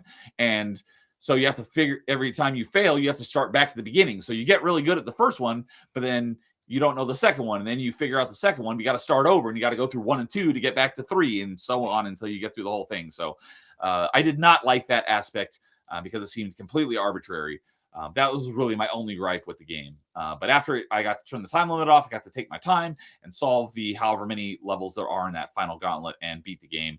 And I really enjoyed it. So funny thing about this game, though, is I own it on Steam because it wasn't on Xbox. And so I was like, this looks like a really cool game. So I'll pick it up on Steam when it was on sale. And I've still never played it on Steam. But then it launched onto Xbox. I'm like, dang it, because this has happened a number of games where there's no announcement that it was ever coming to Xbox. So I buy it on Steam. And before I ever even get to playing it on Steam, it then launches on Xbox. I'm like, well, if I knew it was coming to Xbox, I would have waited. I wouldn't have bought it on Steam. I have like 7 or 8 games that this has happened to me with. So I've still never played the Steam version, but I do now have all the achievements on the Xbox version. And there are 46 achievements. It's funny, though, because there are, let's see here, there are only 5 story achievements, and it's basically 1 achievement for each of the 5 worlds for beating them. All the rest of the achievements, you could go through the entire game and you wouldn't get any of the other achievements because they're for little things here and there that could easily be missed. It's like in this level, find this specific little item or that. Oh, that's one of the things is each of the 5 worlds has a little collectible, and each of the worlds has maybe like 10 levels in it. And there's like 5 collectibles hidden across those 10 levels. So you can always go back to any of the levels and replay them. So it's not missable or anything. You just got to know like which level it's in. So I did go and look up which level some of those items were in, because I did get most of them on my first playthrough, because if you're thorough, you'll find most of them, but there were a few that I missed, so I had to go back and get some of the ones that I missed. But almost all the achievements are in this game are for doing something specific in a certain level. So it's very easy to miss almost all of these achievements. So I had like the achievement guide up, not the achievement guide, because a lot of these achievements didn't even have guides written for them. I actually wrote a number of the achievement guides on True Achievements for this game myself because there was no achievement guide for them. But I kept the list of the achievements up next to me. So, and the achievements don't even tell you what level it's in. So it's like, complete the here. Yeah, that's not one of the story achievements. So this achievement is called, the description is complete the simulation shutdown sequence. That's it. And there's no description, like what level do you have to do that in? So for some of these achievements that didn't have any achievement guides, I had to go and look up what level it even is in order to go find the level and figure out what to do in that level. So I did keep the list of achievements up next to me so I could try to figure out what level and get these as I go, so I wouldn't have to do a whole lot of backtracking. But yeah, if you're going to play, I definitely recommend like maybe there's a Steam guide for it. I don't know if there's a Steam guide for it, but there probably is. But I'd recommend having a guide just showing you basically the order of the achievements so that you know what to look for next. So you don't have to do a lot of retracing of your steps. But overall, I really enjoyed it, and this is right up my alley for those first-person puzzle games. Like, when we did top 5 puzzle games very recently, and Portal 2 was unsurprisingly my number 1. But this is very much in that vein of style of puzzle games. So if you like the Portal games, you'll probably like this one, and those other 2 that I mentioned that I haven't played yet, Relicta and Entropy Center. Those are very in that vein of puzzle game as well. So, yeah, I got all the achievements. I don't think any of them were difficult. It's just you got to know where to go and what level to do and what you need to go out of your way to do some of these achievements. But a lot of them were very clever. I will say that. So, yeah, I definitely recommend it if you're into that sort of thing. It is full price, $25. Oh, I picked it up on Xbox because it went on a steep sale of 65% off for $8.75. So that's when I picked it up. So at least I didn't have to pay full price for it again. But yeah, like I said, it's another one of those games that I bought on Steam and then it came to Xbox. Then I bought it on Xbox again because that's where I want to play it. So, but yeah, that was Viewfinder. So, let's see here. I've still got 6 more games to talk about. So, how many more did you still have to go? Yeah, 4 more myself. That's actually just my Xbox games. I do have 3 to talk about for retro achievements, but those are 2 of them are fairly short. So I'll go ahead and I'll do another one.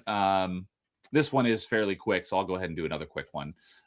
So I got to hang out with my buddy Rozik a couple weekends ago, because the rare occasion that happens maybe like once a year where he's available and I'm available on the weekend, because that never happens. So I went over and hung out at his place.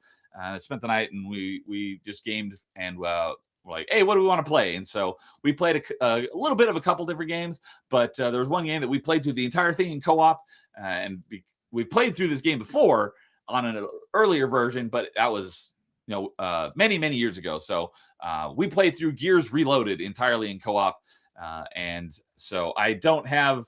Let me pull it up here. Gears Reloaded has a total of 56 achievements. I have 31 of them, so I have a little over half. And we played through it on normal. So I got the achievement for beating on casual and normal, and beating the entire game in co-op, as well as all the story-related achievements in there. But there's still a bunch that I got to do, like going back, and there's some of the cog tags I missed. I have not touched the multiplayer in Reloaded. So I'm probably not going to do much, if any, of the multiplayer achievements, because I hate. I don't remember if Gears of War multiplayer. I don't remember if that game actually you can play against bots for the achievements or not. Because I know 3 you can. I don't believe it has bots, but the one thing I'll give it is the Seriously achievement, because in the original 360 version of Gears, the Seriously achievement is a 10,000 kills in ranked multiplayer. This version is just 10,000 kills in multiplayer across any version. So at least there's that, but I'm not going to be doing that. And the worst thing about the original Seriously achievement was that it only counted kills in modes where you only had 1 life per round. Oh, I think I remember you mentioning that before. Because I grinded that achievement out in like 6 months, where I did like 2 to 4 hours every weeknight. Yeah, with a group. So, yeah, so there's still a few achievements that are story related that I'm going to get. Like, I'll go back and I'll beat it on Insane, so I'll get the hardcore and Insane achievements. There's a couple of levels that have achievements for doing something specifically in them, like the early on, there's that level where you're at the fountain. You got to seal all the locust holes before any of the locusts come out. Recover all the tags. I've got there's 33 tags. I have 84%, so I have most of them, but I have to go back and get the ones that I missed, and then almost everything else is all multiplayer related. So there's not a whole lot left. I'll do in it, and obviously this is the 3rd time I played it, because I played the 360 version, I played the Gears Ultimate Edition, and now I played Gears Reloaded. So I played it many times. It's been a long time since I have played it, but it was fun playing through the whole thing in co-op, in couch co-op, because when was the last time you played a game in couch co-op with someone? So, but yeah, that was a lot of fun. Actually, for me, it was a couple weeks ago. Oh, very nice. I played some Overcooked 2 with my mom. Oh, fun. So, there was less yelling between me and my mom than there is with Kay and James. That's funny. I think my mom is actually better at it than Kay is. That's hilarious. So, yeah, basically the achievement sets for all the versions of Gears are the exact same, with some very slight tweaks.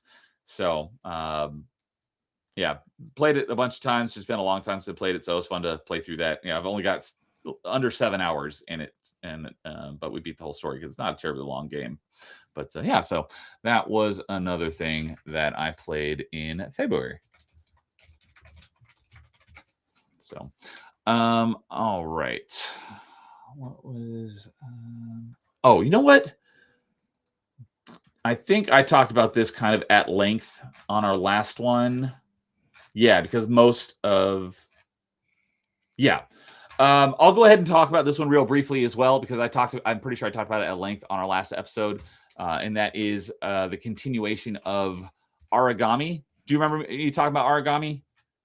I think I remember talking about it a little bit.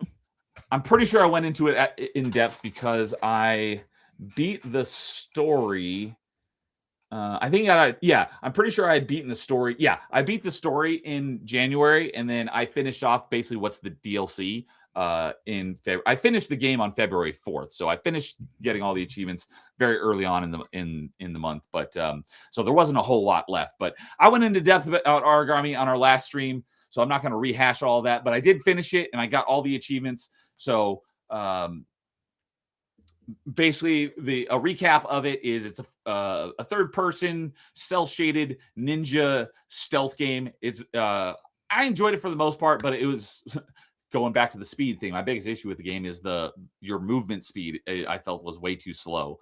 Your run speed is okay, but your base walk speed is horrifically slow. But the game is pretty slow pace. Like the enemy's movement speed is pretty slow as well. So your base movement speed isn't that bad compared to the enemies in the game. It's just, it felt glacially slow to me compared to most other games. But overall, I enjoyed it for the most part. I wasn't a huge fan of it. I was planning on going directly into Aragami 2, but I will play Aragami 2 at some point, but I don't know when I'm going to get to it because I've got a lot of other games to play, and especially with the Wii launch event. But yeah, so the other thing is the main thing that takes up a lot of the time in the game is each level has 3 medals that you can get, and you can only get 2 of them per level. Because one of them is beat the level without getting any kills, and one of them is beat the level with killing everybody in the level. So you can't get those at the same time. The other medal is for beating the level without being detected, and you can do that on either getting all the kills or not getting any kills. So yeah, I remember you saying about this last time. Yeah. So that holds true for both the base game and the DLC. It's just the DLC is so I did go into this last time. This is called Aragami Shadow Edition. That's the only version of this game that's available on Xbox, but maybe they had another version that was available on other platforms. Because the full getting all the achievements in the game is 1,000 gamer score. It's not like 1250. It's basically like a baked in DLC because you actually beat the game, and then there's actually what I would consider the DLC is a precursor, and you play as different characters. But that's like 4 levels compared to like the 18 chapters, whatever the base game is. But either way, those DLC levels have the same thing where there's 3 medals for each level, and there's an achievement for beating all the levels for each of those medals. So there's one achievement for beating every level without getting detected, an achievement for beating every level for not killing anybody, and there's an achievement for getting the medal for beating every level with killing everybody. And that goes for one set of those achievements is for the base game, and there's another set of those achievements for the DLC as well. So the achievement distribution is very similar to the base game for the DLC. So if you've already played the base game, which you should have, the DLC is just basically more of what the base game was. It's just shorter. So the thing that just takes a long time is when you're getting the achievement for killing everybody in the level. A lot of the levels are kind of big, and so you have to go find them. And then there's no indicator whether you've gotten all the kills or not. So you may think, oh, I've gotten all the kills, and then you finish the level, and then the score comes up, and you don't get the medal for killing everybody. You're like, dang it, I missed it, so I got to go do the whole level over again. So my recommendation is to play the first time playthrough, kill everybody. That way you'll get a good feeling for the game, how it plays. You'll know where stuff is. And if you can, try to beat every level, killing everybody, but also not getting detected. And that's what I did is I played through the base game, and I did that, and I got those 2 achievements at the end of when I beat the game. And then I had to play through the game again, but all I had to do was not kill anybody. And that was like drastically shorter. So some of the levels, like getting all the kills and not getting detected, took like an hour or more. When I played through without getting any of the kill or not killing anybody, some of the levels were as short as like 5 minutes. You basically just have to like teleport through the level essentially because you're a shadow. So you have a short teleport ability, but you can only teleport to shadowed areas. If they're well lit, you can't teleport to them, but you can basically just run through the level and get to the end when you're not having to worry about killing anybody. The game is very short that way. So that's what I also recommend for the DLC is go through it, killing everybody and not getting detected, and then do a second playthrough of each level, just not killing anybody, and it's drastically shorter. So the estimated completion time is 20 to 25 hours. My completion time is just under 30 hours. So it took me a little bit longer, but I did get the 100% and finished it off. And it's a good stealth game. It's just I didn't enjoy it as much as I was hoping. So that is another one that I played in February and finished off the DLC because I'm pretty sure I had beaten the story on our last episode. I just hadn't finished the DLC yet. So knock that out. So All right. What is your next game? Let's see now. My next game is going to be a game that Nightmare is going to be you're going to enjoy me talking about, and that is SpongeBob SquarePants Oh, I know Battle he's a for fan of Bikini SpongeBob. Bottom on the GameCube. The original, because I do know that there was the rehydrated version. Yes, I've heard that was good, but I've never watched SpongeBob. it's Only thing I know apparently about started SpongeBob, a resurgence for SpongeBob games. the only thing I know about SpongeBob is from the memes. That's it. Gotcha. So, this was Battle for Bikini Bottom, you said? Yep, it's a typical 3D platformer collectathon. Collectathon? So, although it does do the cardinal sin of 3D collectathons. Oh, and what would that be? When you unlock abilities throughout the game, but they made it so that you have in the early levels you need a later skill to get certain. So there's items that you can't get. You have to get a later ability and then come back and get it. Yep. Gotcha. That is the cardinal sin of 3D collectathons. And the fact that it does that is, the moment I saw that was a thing in that game, I was like, how did we let this game be considered so great when it does this cardinal sin? Obviously, I've never played it, but that's seems to be one of the most highly regarded SpongeBob games. So it is, and I but haven't played a lot of 3D is the reason why I collectathon. don't think that sin is the reason why I don't like. I have a problem with Spyro 2. It does the same thing. I did play Spyro 2, but not the original. I played the remaster. The new one I did don't the know same if they thing. changed So it. they didn't They change. did? If I remember correctly, they didn't change it. They didn't change it. Okay. So yeah, I played the Spyro games in the Reignited trilogy. So Spyro 2 sounds like did that. Did other games that I've played a little bit, or I've played but haven't beaten, like Mario 64. There's no skills to unlock, so you literally have all of your skills at the beginning of the game. At the beginning of the game. Okay, so they don't do that. Banjo-Kazooie. That you get new abilities. The first one did not do it, but the second game did it. Okay. Yeah. Nightmare says it's a Metroidvania, eh, dude? Because you get abilities that you need in order to get to items later on. The collectathon, you can't do collectathons that way. So, but yeah, it says SpongeBob was once a great show, and Battle for Bikini Bottom is a great game, according to Nightmare. So, tell us a little bit more about Battle for Bikini Bottom.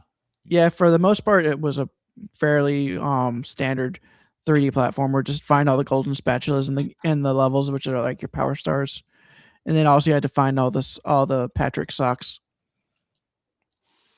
which are a secondary collectible. Okay. Most of the achievements were they had a couple of they had a achievement for each of the bosses.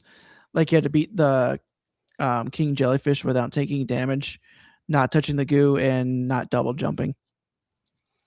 Okay. Would you say that was probably the hardest one? It wasn't that bad. I actually did that one in like a couple tries, and luckily this game had a very easy way of actually restarting the boss fights. Okay. Though a couple of the boss fights were not refightable. About half of them were. Is that like story related on why you can't fight them again? Pretty much, pretty much the ones that are inside actual levels, they don't come back whenever you come back to the level. Okay. So you can't fight them again. But like the ones that have like their own arena, they can be refought. So those were not missable.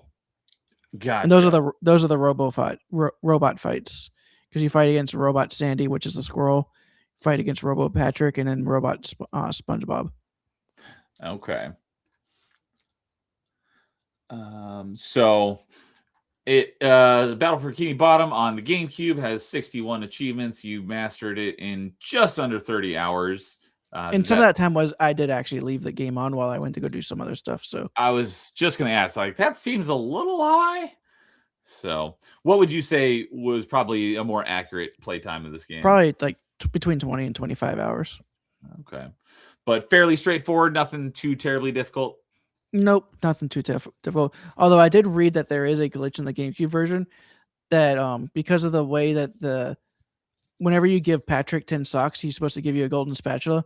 Apparently there's a glitch in the GameCube version where sometimes he doesn't give you golden spatula when you give them the 10 socks.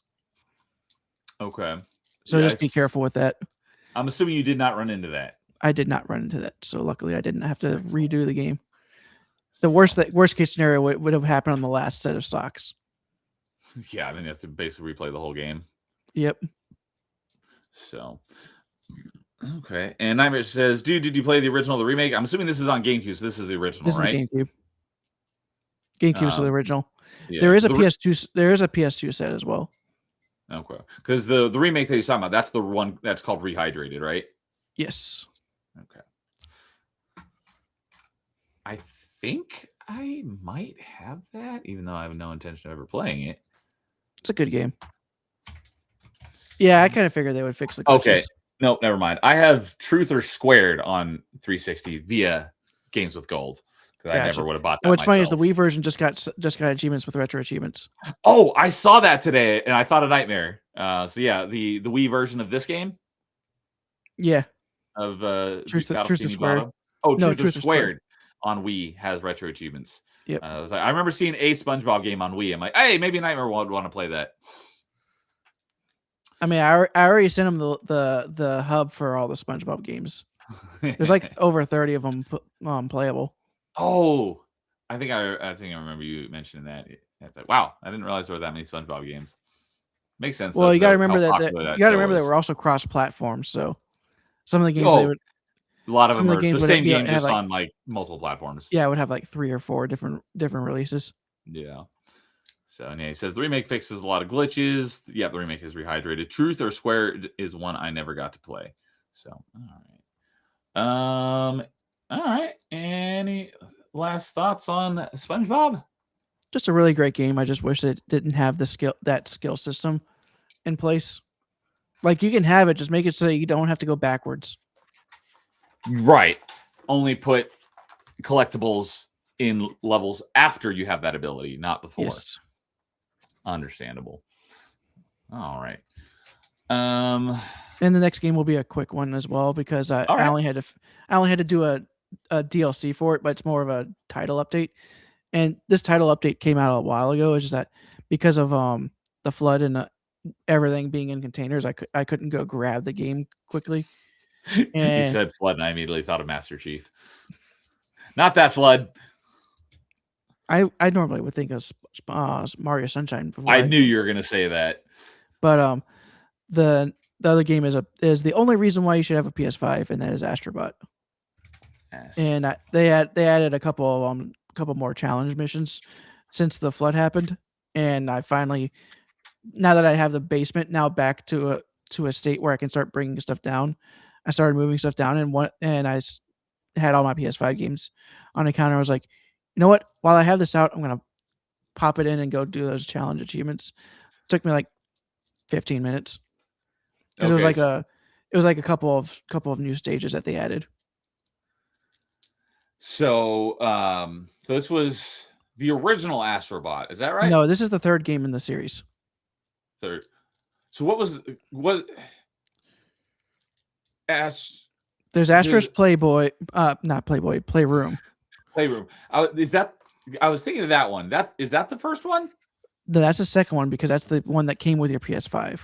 Okay, what's the first one then? The first one was for VR, and I'm looking through my Oh, okay. I was thinking Bot Rescue Mission. Astro Bot Rescue Mission. I've never heard of that one, so I thought Playroom was the first one. It was a PS4 VR exclusive. That's why I've never heard of that one. But it's actually a pretty good one. So it pretty much plays the same. Probably. It plays the same, but as a VR, you're actually a robot right behind Astro Bot, and you're just in the world. Okay. So the one that you're talking about is the most recent one. Yes. And that one's just called Astro Bot, or was there a subtitle to it? Just called Astro Bot. Just called Astro Bot. Okay. So the fact that it doesn't have a subtitle like the other ones do, you would think that this would be the first one, but this is actually the third one. Yep. It's weird like that. Okay. So they added some more trophies to it for some more levels that they added. And it was you said it was just a couple of levels. Yep. And they were the trophies just for beating the levels, or do you have to do anything specific in those levels? Just beat them because they were challenges, so they were meant to be difficult. Okay. So you knocked those challenges out and reacquired the. I know it's different for PlayStation, but you reacquired your platinum status essentially. Pretty much, yeah. But I mean, to be honest, the way platinum works is it only works. It only requires it from the base game. From the base game. So I already had the platinum, but I had the completion. Yeah, that's why I don't like the term platinum, because it doesn't mean the game is complete. Yeah. But when I say platinum, I mean everything. That's why I said it's it's different for PlayStation, but because on Xbox you actually lose your completion when it adds more DLC, which I hate, but I also understand. And I would still prefer it that way, because people are like, oh yeah, I've completed this game. It's like, did you get all the achievements, like or trophies? Like, well, I got them all in the base game. It's like, oh, then you didn't actually complete the game. So I prefer it the way Xbox has it, but I understand both sides. So, all right. So that was it was a very simple Astro Bot. Couple of achievements. Yeah, Nightmare's like, when I say platinum, I mean the developer. Yep, all depends on your perspective. Yep. So, all right, let's see here. My next one. This one's fairly short. Another pretty quick game. Let's see here. I think the completion estimate was where is it? Is only like 5 to 6 hours. So I did it in 7 hours, but this was just a very cozy, chill, relaxed game, and it's called Beyond Blue. And so it kind of all started with Subnautica, but ever since Subnautica, because before Subnautica came out, games that have like a water level, or games that are like have a heavy theme of water, typically have a very negative connotation to them. You should go play Pokemon Ruby and Sapphire then. Does it live up to that stereotype of water levels? There's a famous IGN review that said 7 out of 10, too much water. I think that all. And now with the trailer for the new Pokemon game showing off a lot of underwater stuff, I think they made references to that. What I was going to say is, I think where the whole water level equals bad started with that NES Ninja Turtles game, because no one could ever beat that dam level. And I say dam as in DAM, not DAMN, because there's actually a level with regarding a dam. It works both ways. It works both ways. It's double entendre. But the dam level is an underwater level, and it's very difficult from what I hear. I never played that game, but basically since then, there's the water levels have a negative connotation, and you got Subnautica where the whole game is underwater essentially, and that game is fantastic. I love it, and Subnautica 2 is my #1 most anticipated game right now. But this is similar. The entire game takes place underwater, but nothing can actually hurt you or damage you in this one, so it doesn't have the scare. Although it does invoke the that underwater fear, which is called thalassophobia. Because there is some levels where you're in just open ocean and you can't see the bottom. And there's also one level where you're super deep and it's like pitch black. So it definitely could still invoke that fear. But unlike Subnautica, none of the creatures can be hostile. So even though there are things like sharks, they will never attack you. So it's a very zen game. And basically, you'll get all the achievements for almost like Metroid Prime. You basically have to scan all the different creatures, but there is instead of just like scanning once and now you've scanned that creature, each creature has a different number of times you have to scan that creature in order to complete the scans for that creature, and each time you have to scan a unique one of them. So like some of the bigger creatures like blue whale, there's only like 4 blue whales in the game. So, but you have to scan all 4 of them in order to complete the scans for the blue whale. Whereas like some of the fish that are more common, you'll have to scan like 30 of that fish over the course of the 5 different levels. Because sometimes some of the creatures only show up in one level, whereas some of the creatures will show up in all the levels. Or like dolphins are in a lot of the levels. So you have to scan like 20 dolphins to complete the dolphin scan. So you have to complete your logbook essentially. So you have to complete however many creatures there are in the game. Let's say there's like 50 creatures in the game. You have however many scans it requires for that creature. You have to complete all the scans for that creature for every creature and complete your logbook, and that'll basically get you the completion in the game. There is an achievement for completing each of the levels, which is just like following the waypoint and doing what it says, which is super easy. So it's a very short game. And yeah, like I said, just scanning everything will basically get you all the achievements in the game. There's a couple ones that once you beat the game, I don't know if there was an update or something, because in the achievement guides it says once you beat the game, it'll show up on the map for each level where any unscanned creatures are, so it makes your mop up super simple. But it said something like a pink circle shows up, and there are no circles after I beat the game. I was able to figure it out that this is where I think there was an update and they changed it and they made it way worse than what it was, because they do show up on your map, but your map is, you're in the ocean, so it's blue, and all the unscanned creatures show up as one slightly lighter shade of blue. So it's even when you do have it, it's almost impossible to see where they are on the map because the color is identical to the map. So that was my only gripe is, sounds about right. If you're going to show me where they are on the map, make it actually visible. So, but other than that, it was a pretty short game. Like I said, I got to completion in 7 hours, and it was a very zen, relaxing, chill game. I think I fell asleep playing this game a couple times because it was just so relaxing. But it was just a nice zen game to chill out to, and it was pretty short. So knocked that out over the course of, let's see here. Obviously, I dived it back in June, but when I started playing it now in February, I got the first achievement on the February 23rd. And I got the last achievement on February 25th. So over the course of 2 days, I knocked that game out. So what's kind of funny is it kind of sounds a little bit like Pokemon Snap. I've not played it, so I can't say. But hey, Crazy Landlow's here. What's up, Crazy Landlow? Says, I might be indifferent to water levels. I don't mind them. And I have come to love, maybe not necessarily love water levels, but I do love things that are themed around water. And I'm not going to be talking about it tonight because I actually played it in March, so I'll talk about it on our next Achievement Chasers. But I did just play through Ocarina of Time again for the first time in a really long time, and everyone says they hate the Water Temple, though I like the Water Temple. It's not my favorite temple in Ocarina of Time, but I do like the Water Temple. So I like water. It does have the best waifu in Ocarina of Time in there, Princess Ruto. Because she's willing to wait for you for 7 years. Yeah, I can't really argue against that. So, but yeah, I like water themed stuff. I love Subnautica. It's in my top 10 games of all time. Even though Subnautica Below Zero wasn't as good as the original one, I still love it, and I can't wait for Subnautica 2. So basically anything that's like underwater, water themed, I love this. I've got a couple other water themed games as well that I haven't played yet. One is called Under the Waves.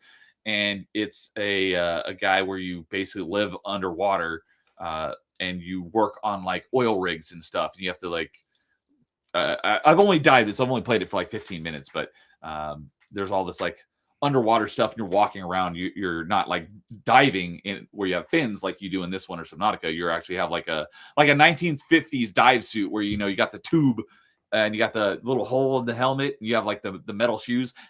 That's what Under the Waves is. So the little bit that I played of it, I've enjoyed it. So I'm looking forward to playing that one as well. So I just love underwater stuff. And the main reason why I was saying that game sounded like Pokemon Snap is because you're actually taking pictures of Pokemon on a rail. So okay, this was not on rails. It's each level is like an open zone. Like the first level is like the deepest you can go is maybe like 100 feet, and you're like in a reef, and there's just like fish and dolphins and stuff everywhere. And then the next zone there was a zone that was just like open ocean. And then another zone was down deep where you're like, obviously it's not realistic, but you're diving at like 4,000 meters down, but you can swim up and down and you can go all over. So it's like zones rather than like a straightforward level, and you're not on a rail. It's just, while we're on the topic of ocean stuff, I didn't know about these games back in the day, but I know about them now. And at least the first one launched on the Wii Retro Achievement launch today. 2 of them did. Oh, they both did. Okay. So they both have retro achievement sets. I'm looking forward to play them for the first time. And that is the Endless Ocean games. I don't know anything about them, but I know that they're water games. So I want to play them and I see how I like them. One of these days you need to play through Super Mario Sunshine. That game has a lot of water. It does. I am absolutely, because I'm going to be playing Sunshine and then I'm also going to be playing Eclipse. I just don't know when I'm going to get to it. But I will absolutely, I guarantee you I will play it. I have a few more Mario games. I did do those ones on stream. I have a few more Mario games. At least the main one. Prior to that to play before I play Sunshine. But yeah, so that was Beyond Blue, chill, relaxing game. So Crazy says the only water level I can say I don't like are the underwater sections of Noki Bay in Mario Sunshine. Hey, he's talking about, speaking of Mario Sunshine, I haven't played it, so I don't know. They're all right. So, let's see here. I guess I will go ahead and talk about these. I talked about these in depth, not on our stream, but on Backlog Battling. So I won't go into as much depth as I did on Backlog Battling. But the main things that I played in January, as I played these back to back, is I played the Plague Tale games. So I had played the Plague Tale 1, which is Plague Tale Innocence. I played that back in like 2022, and I played the Xbox version when it was on Game Pass, and then it left Game Pass. I picked up the Windows version when it was on sale, which is crazy because the Windows versions of the Xbox games never go on sale. So I picked that one up a while back, and it's like I loved Plague Tale when I played it the first time. So I was like, I'll absolutely play that again. So at some point when it went on sale, I picked up the Windows version. I was like, I'll play that again in the future. So since it had been a number of years since I played it, I played the Windows version of Plague Tale Innocence and 100% of that one again. Not a difficult completion. There's like I want to say there's probably like 17, 18 chapters in the game, and most of the achievement here. Let me pull it up. But you'll get most of the achievements just playing through the game and getting all the upgrades.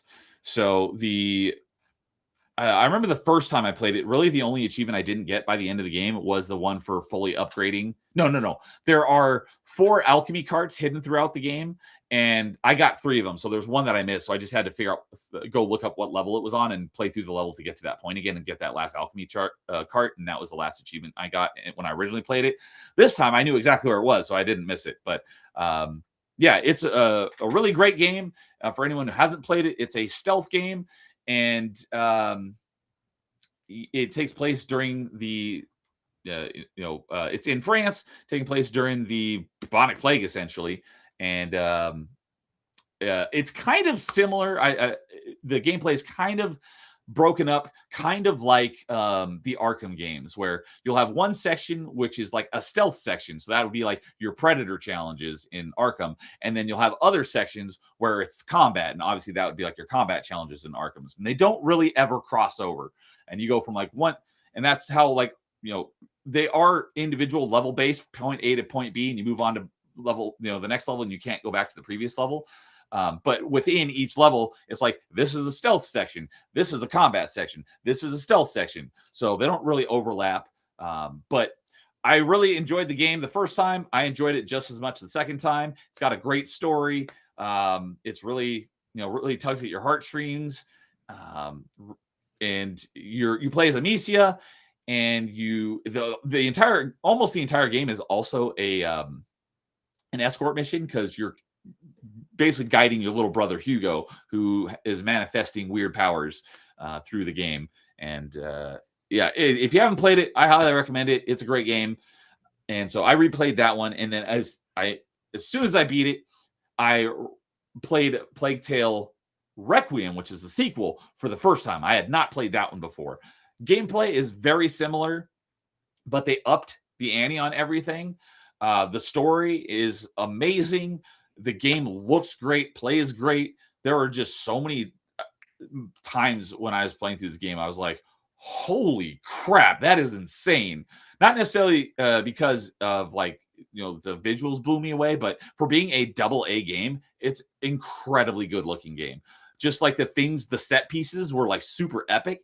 And it just took everything the first game did and like cranked it up to 11. And it was better than the first game in probably every aspect. So if you like the first one, you'll probably, I don't see how you couldn't like the second one. It was an amazing game and one of the most take your breath away games I played in a really, really long time. And one of the other things that I mentioned when I talked about this game previously is I don't know the last time I played a game and I was just like stunned, dumbfounded by the ending. And I didn't, just click through, skip credits as soon as possible. The ending hits and the credits hit. I just sat there in stunned silence the entire time, and the credits finished. And and it resumed with the epilogue, which it's just a little like walking segment and a little talking between Amicia and another NPC. But the credits ended and it started the epilogue, and I'm like, hold on, I'm not ready to continue yet. I'm still taking this in just because the ending was just like, it just hit me hard. So it's got an amazing story, great gameplay, great, adds onto some of the mechanics. I literally can't say anything bad about either of these games. And just the Plague Tale Requiem was just even better. So that game was fantastic. Similarly, most of the achievements are just for story progression and upgrading all of your abilities. The one thing that does take a little bit of extra work is there's one of the mechanics they added into the second game is you get points after each encounter based on your play style. So there's an achievement for each of the 3 play styles from maxing out the bar. And they have weird names, but it's essentially like one of the ones is for getting through an encounter without being detected, and then there's one. So there's like almost like Dishonored, where there's like low chaos and high chaos, but it's basically there's like a low chaos, medium chaos, and high chaos. So the one of them is you'll get points after each encounter for like not killing any of them. Then there's the medium chaos, if you want to call it that. Like I said, I forget what they're called, but is for each encounter is for killing less than half the guards, or is for killing between like 25 and 75% of the enemies in this encounter. So if it has 8 enemies in this encounter, you want to kill like 3 or 4 of them. But if you kill too many of them, that'll count towards what's essentially the high chaos, where you'll get points towards that one if you kill 75% or more of the enemies in every encounter. So there's a G for maxing out all 3 of those, and you cannot do all 3 of them in a single playthrough. So as I was playing through the game, I knew that was there was achievements for that. So the achievement guide actually says focus on one style, and then once you complete that style, switch to playing to one of the other styles. What I did is I kind of mixed and matched as I played through the game. So if this encounter was easier to get through without killing anyone, I didn't kill anyone. But if this encounter was easier to get through by killing everyone, I'd kill everyone, or somewhere in between. And so when I beat the game, my stealthy one was almost maxed out, and then my like mid and high chaos ones were probably about like 60% of the way filled. So I did have to, because you can't get them all in one playthrough, I had to start over in New Game Plus, and I had to play through maybe like the first 25% of the game in order to max those other 2 bars. So that was really the only difference in achievements between the first one and the second one. So you do have to play through it a little bit more than a full playthrough in order to get all the achievements. Whereas in the first game, you can get all the achievements in a single playthrough if you don't miss anything. But yeah, excellent game, awesome story. And I am very much looking forward to, because before I even played this, they had announced that the next game in the franchise is coming out called A Plague Tale Legacy. And now that I've played the Plague Tale Requiem, I went back and I watched the trailer for this. I'm like, okay, I understand what's going on here. So one of the primary NPCs in Plague Tale Requiem is now the main character of Plague Tale Legacy. But it's a prequel because it takes place about 15 years before these 2 games, because these 2 games take place pretty much back to back. There's only a 6-month gap between the end of the first game and the beginning of the second game. So they take place over the course of maybe like a year and a half. But the next game that's coming out is actually a prequel that takes place 15 years before. But there is, I hope we see more games in the franchise, because what they did in Plague Tale Requiem, they set it up for 2 additional games in the franchise that I think would be awesome to see.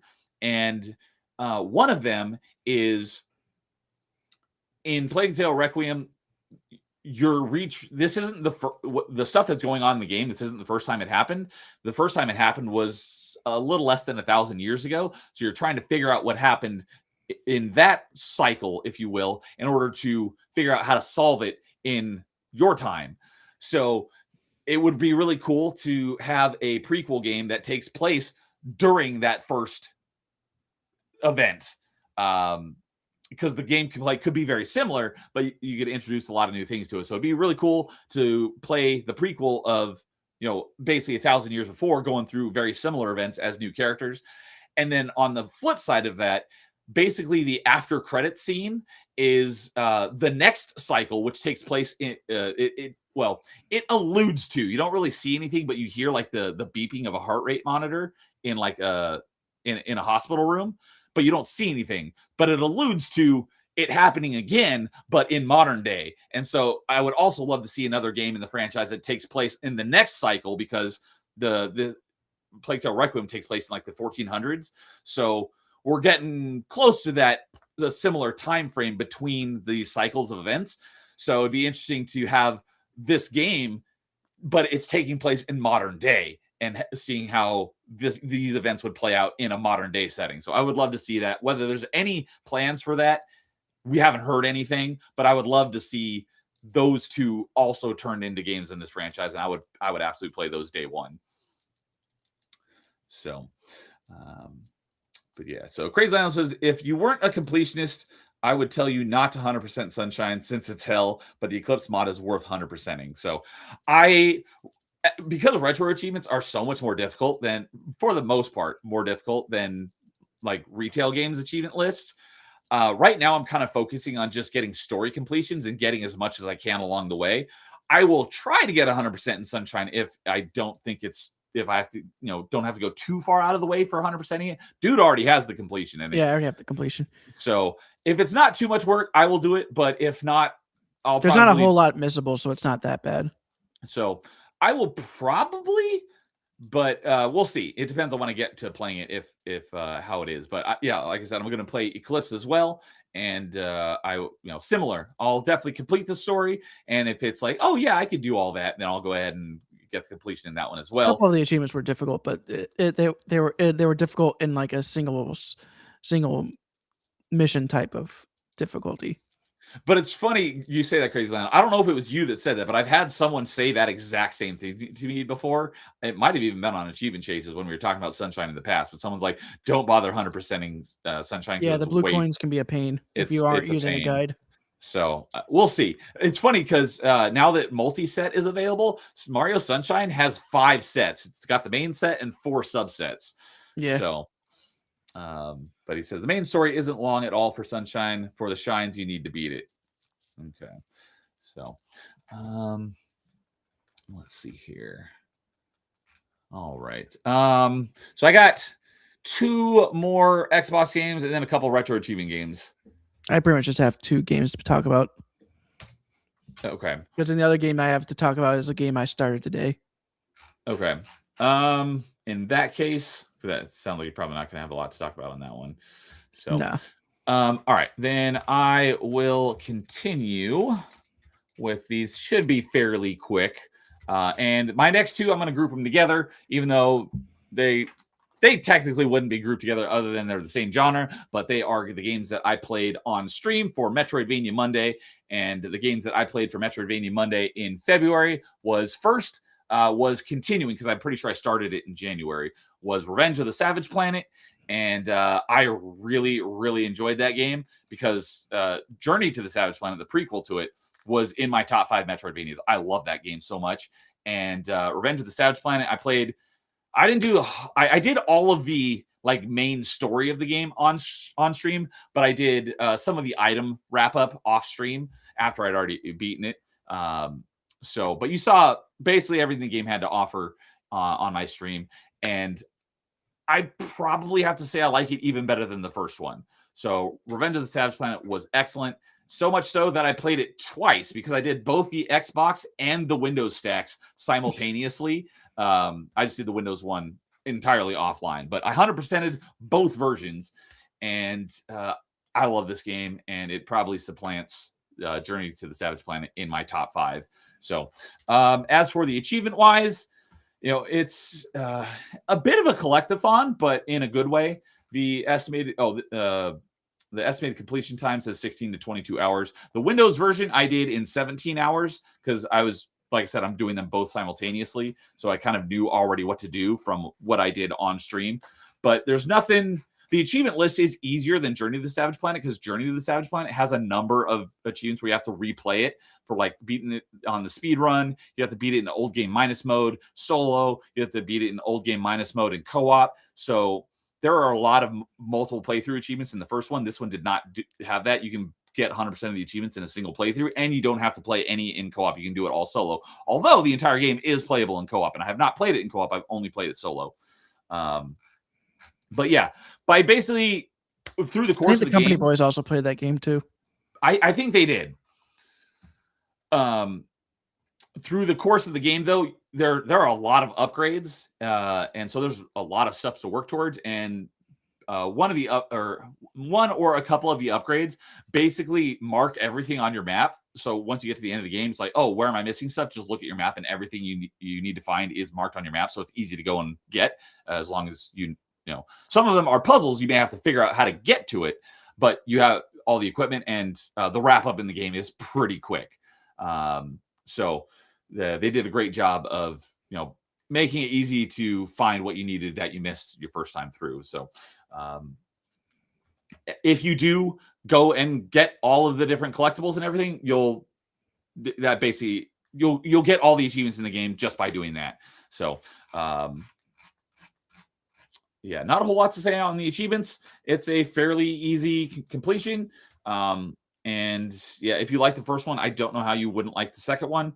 I greatly enjoyed it. I probably won't be playing it again for a very long time just because I played both stacks. So, but I did really enjoy it. But while we're on the topic, if anyone ever does want to play it, I'd be happy to jump in and play it with you. Same goes for Journey to the Savage Planet, since that one does require co-op.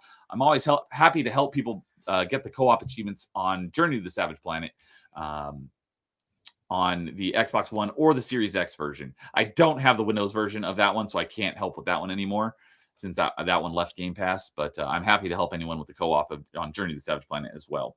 So that was the first one I did on Metroidvania Monday for February. And then the other one I did for Metroidvania Monday in February was Islets, spelled Islets, Islets. And I did the entirety of that game on stream, I want to say. Except for the boss rush. No, I did. So I beat the game. And then after the stream was over, I went and got did the wrap up and got all the collectibles that I was missing. But I did probably 90% of the game on stream. And then the last couple achievements. So yeah, getting all the collectibles similarly, because it's a Metroidvania, getting all the collectibles will get you all of the achievements. Except the only achievements you'll still have after beating the game is there's 2 boss rush achievements, because you don't even have the boss rush at first. You have to beat the game to unlock it. There's 2 boss rush achievements. One is for beating the boss rush without dying, which is fairly simple because you can do it on the easiest difficulty. And it has checkpoints between each boss. So if you feel like you're going to die, you can just reload your last checkpoint and just start that boss fight over again. So that one was pretty simple. And then there's an achievement for beating the boss rush on hard difficulty. Similarly, but you don't have to worry about dying. But the boss rush on hard was actually fairly difficult. So I did that off stream as well. But I got 100% of that and got the completion. That's a 10 to 12 hour completion estimate. It took me 13 and a half, so just slightly over. And that was a really enjoyable, very cute game.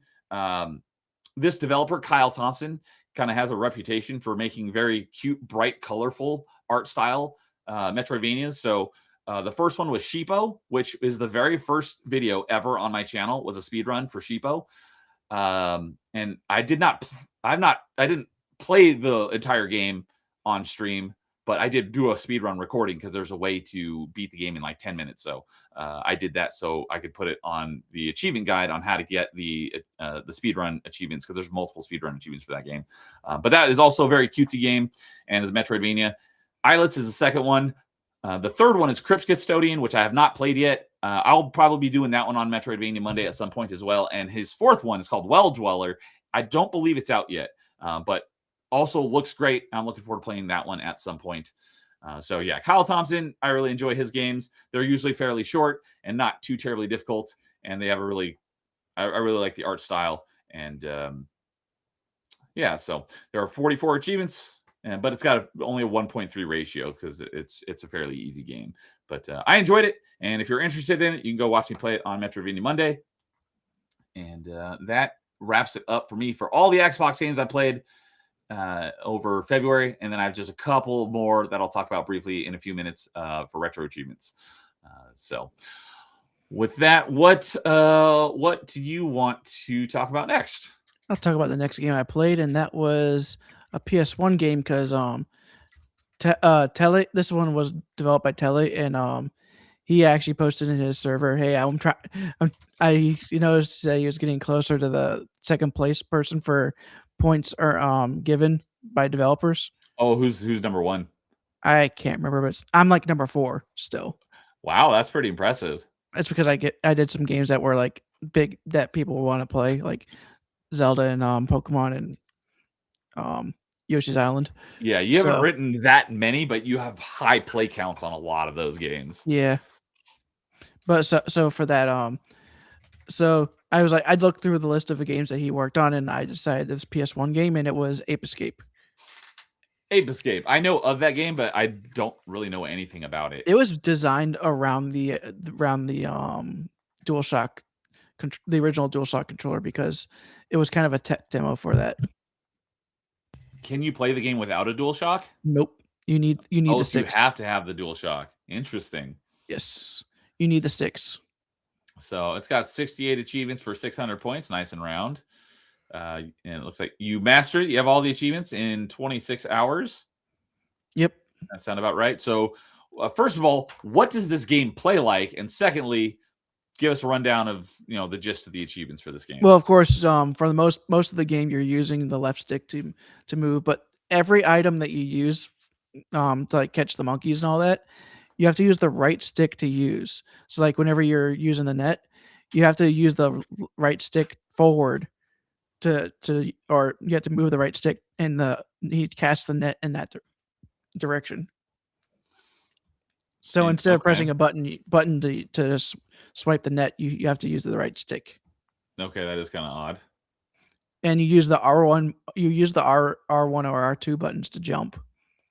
That is very odd. Yep, and you use the D-pad for camera controls if you need to move them. It does a pretty decent for most of the game. It does a pretty good job with the camera though. Okay. But like you have other gadgets, like you have a radar to find the monkeys, but later on in the game you really aren't using it. There is an item you twirl around in your hand so you can get higher jumps and of course have slower descents, like a helicopter, pretty much. Okay. There's you get a hula hoop that allows you to run fast. And you have to for both of those you have to rotate the stick to use. Okay, that makes sense. You also get an RC car that you move with the right stick. And like, do you ride on it or no? You don't ride on it, but you can go into spaces that you can't go into. Okay. But the monkeys can crawl through those spaces, so you can use the car to antagonize the monkey to come out to you, and then you can switch to the net, and then boom. Of course, you also have a stun rod that acts the same way as the net, but it bonks them. Okay. This is a very comedy-filled hijinks ensuing game, right? Yes. So, the way it plays, it sounds like a 3D collectathon. Pretty much, yeah, with the monkeys being the collectibles. Okay. So I thought you played this game as a monkey. No, you're a human you're catching the monkeys. Okay, I misunderstood misunderstood this game because I've never actually seen it. I just heard about it. So, Although I do know that there was a crossover. Talking about crossovers earlier, I do know that this game had a crossover with Metal Gear Solid. Yep. I think in the third game it was in the. So maybe that's where I got the idea, because I saw that on a video one time, and you're playing Metal Gear Solid but as a monkey. So I thought maybe you played Ape Escape as a monkey and you're trying to escape something, but no, you're trying to stop the monkeys from escaping. Yep.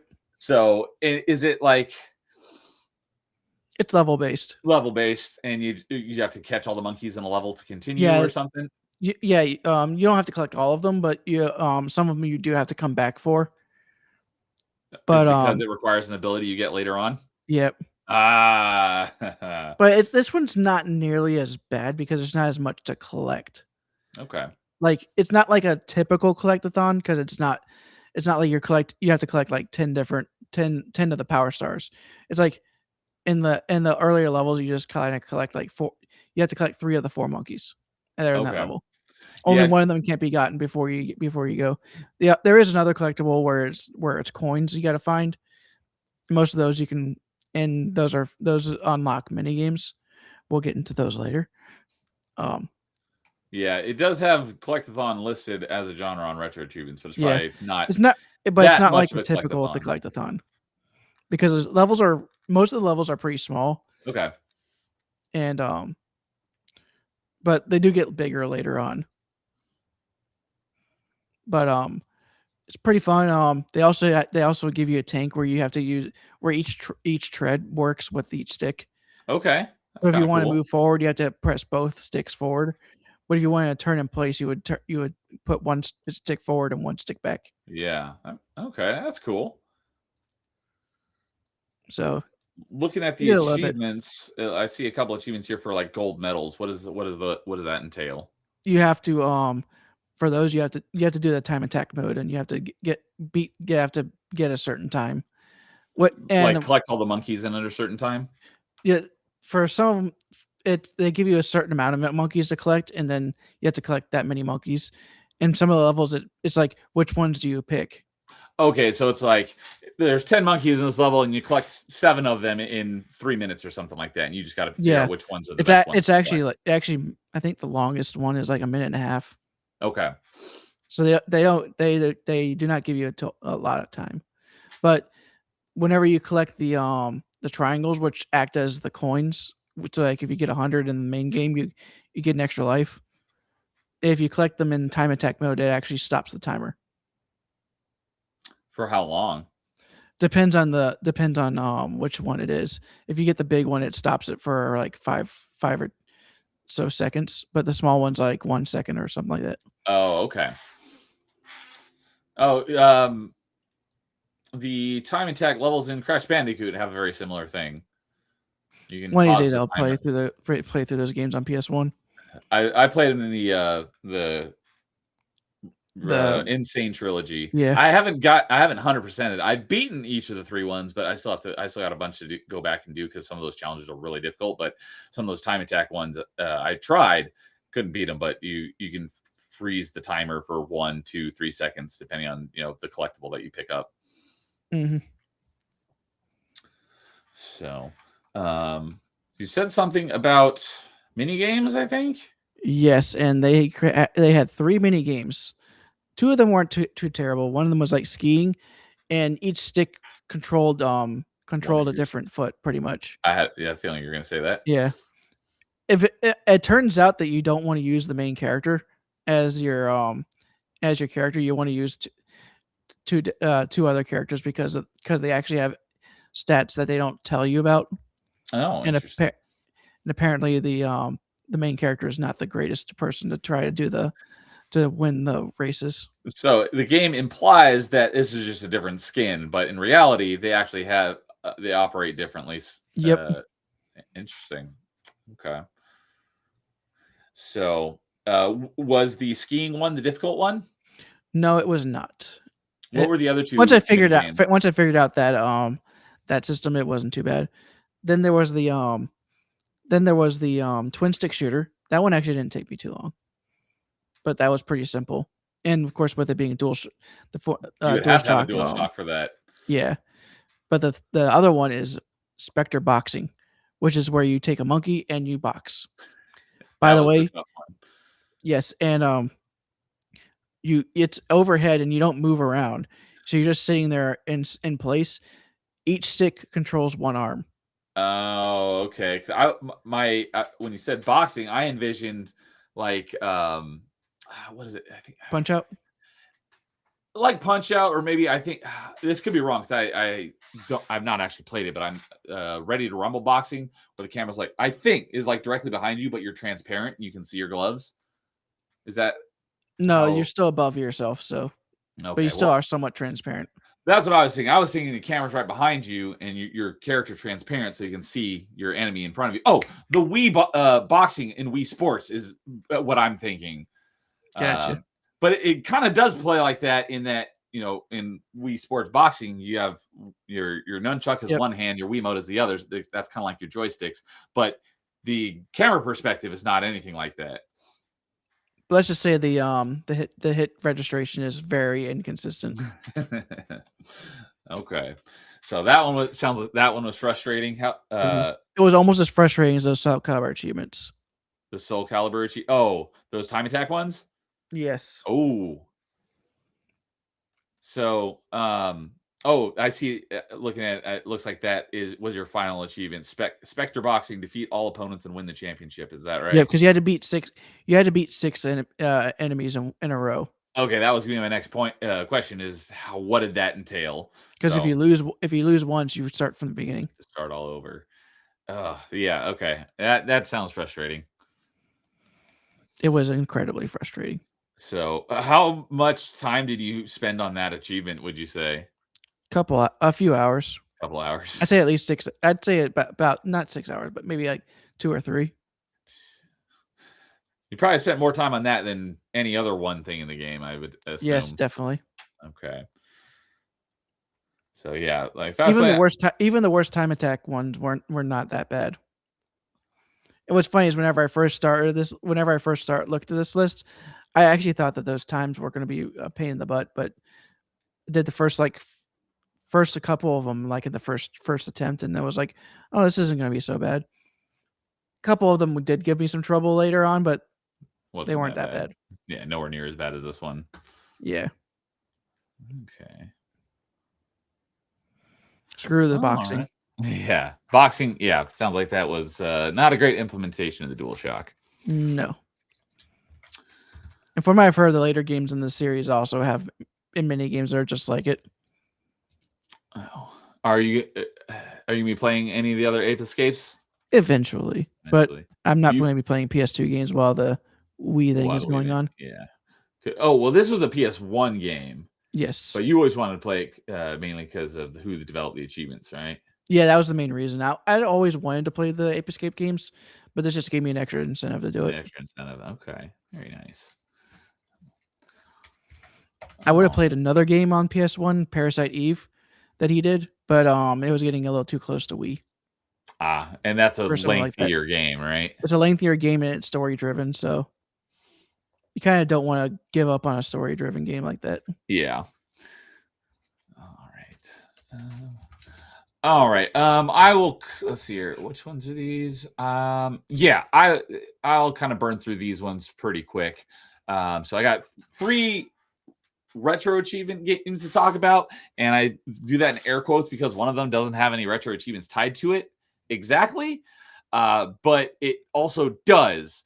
So the reason why I say that, and it sounds very confusing, is because it's another thing that I did on stream.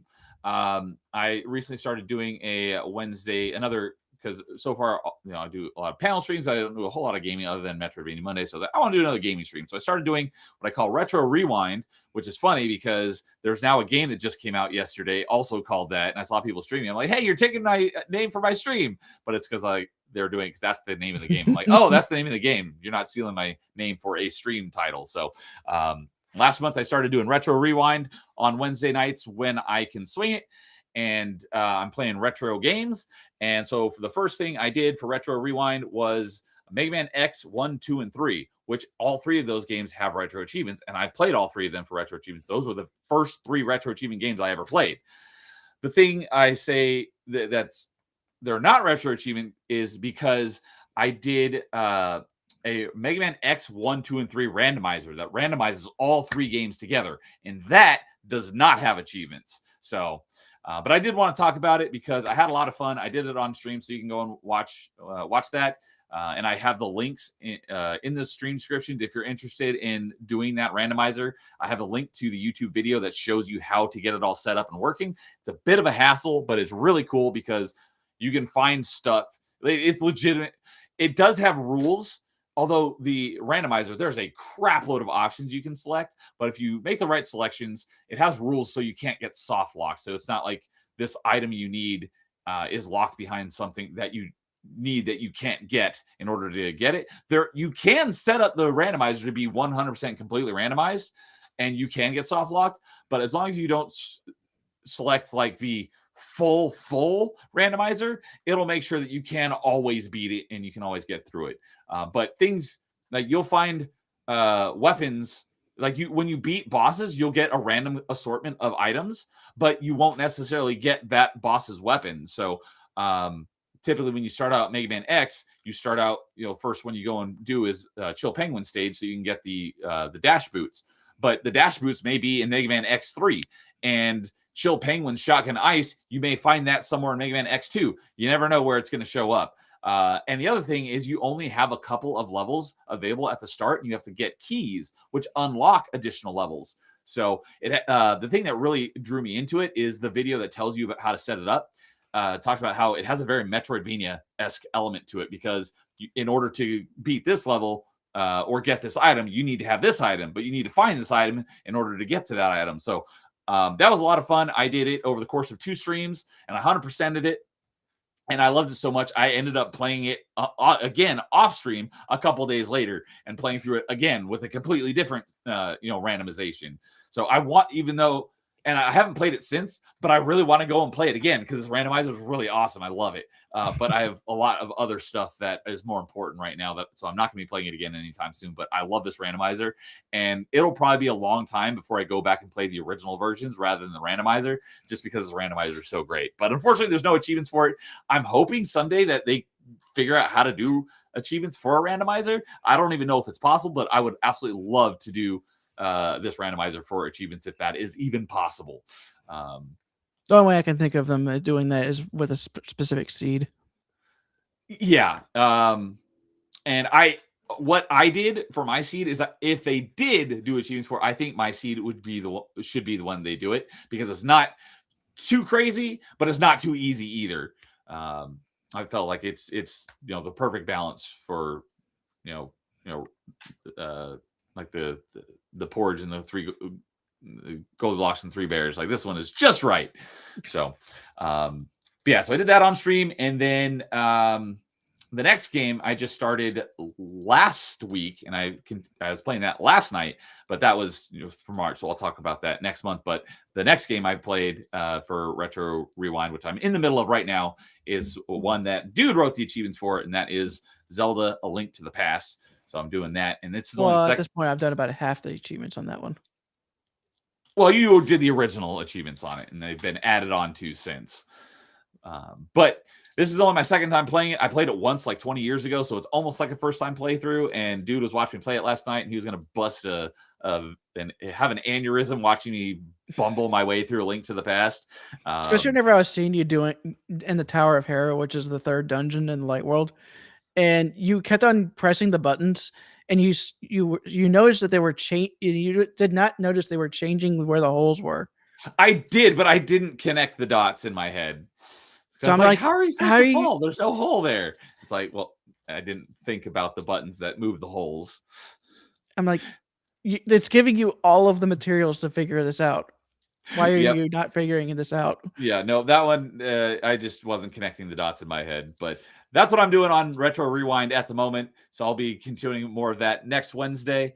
But I'll be talking about that next month because I am doing that for Retro Achievements. But the other thing that are also Zelda games, the other 2 things that I did play for Retro Achievements in February is I finally buckled down and I got back to Oracle of Ages. And I still have not beaten that one boss that took all the wind out of my sails. I have not beaten that boss without taking damage. I got really freaking close though, but I moved on and I did beat the game. There's still a bunch of because the game does take multiple playthroughs to get all the achievements because there are achievements tied to Oracle of Seasons and vice versa. So I haven't done Oracle of Seasons. I will do it at some point. But I am following the walkthrough guide because in order to do it in the least playthroughs possible, there's like the first playthrough you want to go through and do it without collecting any of the health upgrades, which I did. And then the second playthrough is, so I'm doing ages first, and then I'm going to do seasons. And then in seasons, you'll go, the guide says like pick up all the health items. And then on the third one, do seasons again, but do it without picking up health items. And then you come back to ages, and then you can pick up all the health items. So but I beat it with the 3 hearts, and I don't have anywhere near all of the rings. So I kind of rushed through it, but I did beat the story, and I got a decent number of achievements along the way. Let me see how many I have here. Some of those rings are a pain in the butt because they only come out of the nuts. Yeah, and that's complete RNG. So Oracle of Ages has 55 achievements, and I have 28 of them. So I'm exactly at halfway. But I do plan to master and get all the achievements. Eventually, it's just going to be a while. But I finally, because I started playing that game back in October, and once I got to that 3rd or 4th boss where I couldn't beat it without taking damage, I was like, screw this, I'll come back to it later. And I finally got back to it and finished beating the game in February. So, like I said, I still got a bunch to do, but I beat it, and I did probably the hardest part, beating the game without increasing your health. And that was a pain because I died so many freaking times. My death counter is probably like 70. I died a lot. Disgusting. But fortunately, there's no achievement for beating it without dying. At least I don't think there is. But if you're doing a playthrough where you're getting all the hearts, that's not that difficult. No. So I did Oracle of Ages, finished that story off, and then I started over from the beginning of the console Zeldas. And I played through for the very first time the original NES Legend of Zelda see, I was trying to get through a bunch of Zelda games before the Wii launch because I'm looking forward to playing Twilight Princess again. Let's see here. Original NES Zelda, I have beaten it now as well. I have 41 out of the 69 achievements. Most of the remaining achievements I'll get through playing through the second quest, which is like a more difficult version. But there are still a few achievements that I do need to get. But I got most of them for collecting all of the hidden items and stuff. The other one, I got a couple of the achievements for beating some of the bosses without taking damage. But I'd say maybe 3 out of the 8 I got. So I still have to do most of the bosses without taking damage. And then there's some really ridiculous achievements, like complete this level 2 without even owning the sword. What were you thinking? That was not mine. Okay. Because Dude did write the original achievement set for this game. Fortunately, he didn't write these ridiculous achievements. Thing is, though, I did write the damageless boss achievements. That is fair. But yeah, there's some of these achievements like beat the game without obtaining a ring. Let's see here. Actually, to be honest, the only damageless achievos I actually regret making is Zelda 2's. Oh, okay. That's because that game's just not designed well around that. Yeah.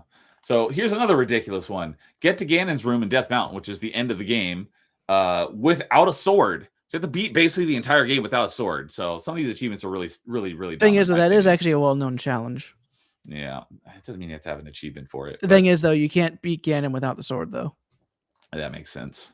So, but overall, I enjoyed it. I had a lot of fun. I did have a guide showing, so I wasn't wasting a lot of time telling me where to go. I don't think I ever had to look up how to do anything, but that definitely helped my enjoyment of the game. So I wasn't just aimlessly wandering around for long periods of time trying to figure out what to do, because the game does not tell you. Especially with some of the hidden places in the game. Yeah. It's as cryptic as original Metroid. Yeah. So that greatly increased my enjoyment of it, because that's one of my biggest pet peeves is just not having any idea where or you're supposed to go or what you're supposed to do. So having the guide pointing me in the right direction, I rather enjoyed it. There are a lot of similarities between the original NES Zelda and the original NES Metroid. original NES Metroid or Zelda is light years better than original NES Metroid. There are my biggest complaint with Metroid is also my biggest complaint with Zelda. It's just because of the way the game is designed. It's nowhere near as bad as it was in Metroid, and that being the health. Because in Metroid, no matter how many energy tanks you have, whenever you die or start the game again, you always have 30 health. Similar thing in this one, you always start with 3 hearts, no matter how many heart containers you've collected. The thing is, in this one, there's lots of ways that you can refill your health. You got potions, you got fairy fountains. Enemies drop health a lot more frequently. In Metroid, other than finding an energy tank, which there's only like 8 of them in the game, so if you've already collected them, you can't get it anymore. The only other way to regain the health is to just grind out health from enemies when they feel like dropping it. It's usually only 5 points at a time. So I really greatly enjoyed my time with the original Zelda, except there was one dungeon that was a real pain in the ass, and that dungeon pissed me off. But other than that, I think it was dungeon 5, and I don't remember what it was. I just remember dying a lot, and that dungeon was I did not like. But everything other than that one dungeon, I enjoyed my time with the original Zelda. So after Zelda 1, I was planning on going into Zelda 2. I played it for like 15 minutes. I'm like, this is freaking weird. I don't know where I'm supposed to go or what I'm supposed to do. And I didn't look up a guide. And I was like, I will play this, but I'm going to put it on the back burner. So that's when I started doing Link's Awakening on stream, or not Link's Awakening, Link to the Past on stream. And then off stream, as I mentioned, I just played through Ocarina of Time, and I beat that a couple nights ago. I'll talk about that next month on Achievement Chasers. And then immediately when I beat that, I started Majora's Mask, and I'm very early on in Majora's Mask, but I'm planning on beating that here over the next couple days. Or at least I will beat Majora's Mask before I start Twilight Princess. I will say that for sure. So, yeah, crazy landless is busted aneurysm. Yeah, combining 2 phrases. So, but yeah, I didn't really do a whole lot for retro achievements for February. You're going to be skipping over stuff. Wind Waker. I will be doing Wind Waker, but not before I get to Twilight Princess, because I'm in a hurry to get to Twilight Princess. So I will do Wind Waker, and I'm going to be doing it. Is there no? I don't think Wind Waker does have multiple achievement sets yet. Why would it? Yeah, I was like, I'm going to be doing it multiple times, but no, it doesn't. But there's a number of these Zelda games do have multiple achievement sets. So I like Ocarina of Time and Majora's Mask and original NES Zelda and original Zelda 2 have multiple sets, and I plan to do them all. So, and now Twilight Princess has multiple sets. And Twilight Princess now has multiple sets. So I'll be doing both of those sets at some point as well, but the Wii version will be the first one I do. So, but yeah. So anyways, that finishes it up for me. So the last thing to talk about here is, as we alluded to at the beginning of the stream. Actually, I have one more game. Oh, sorry.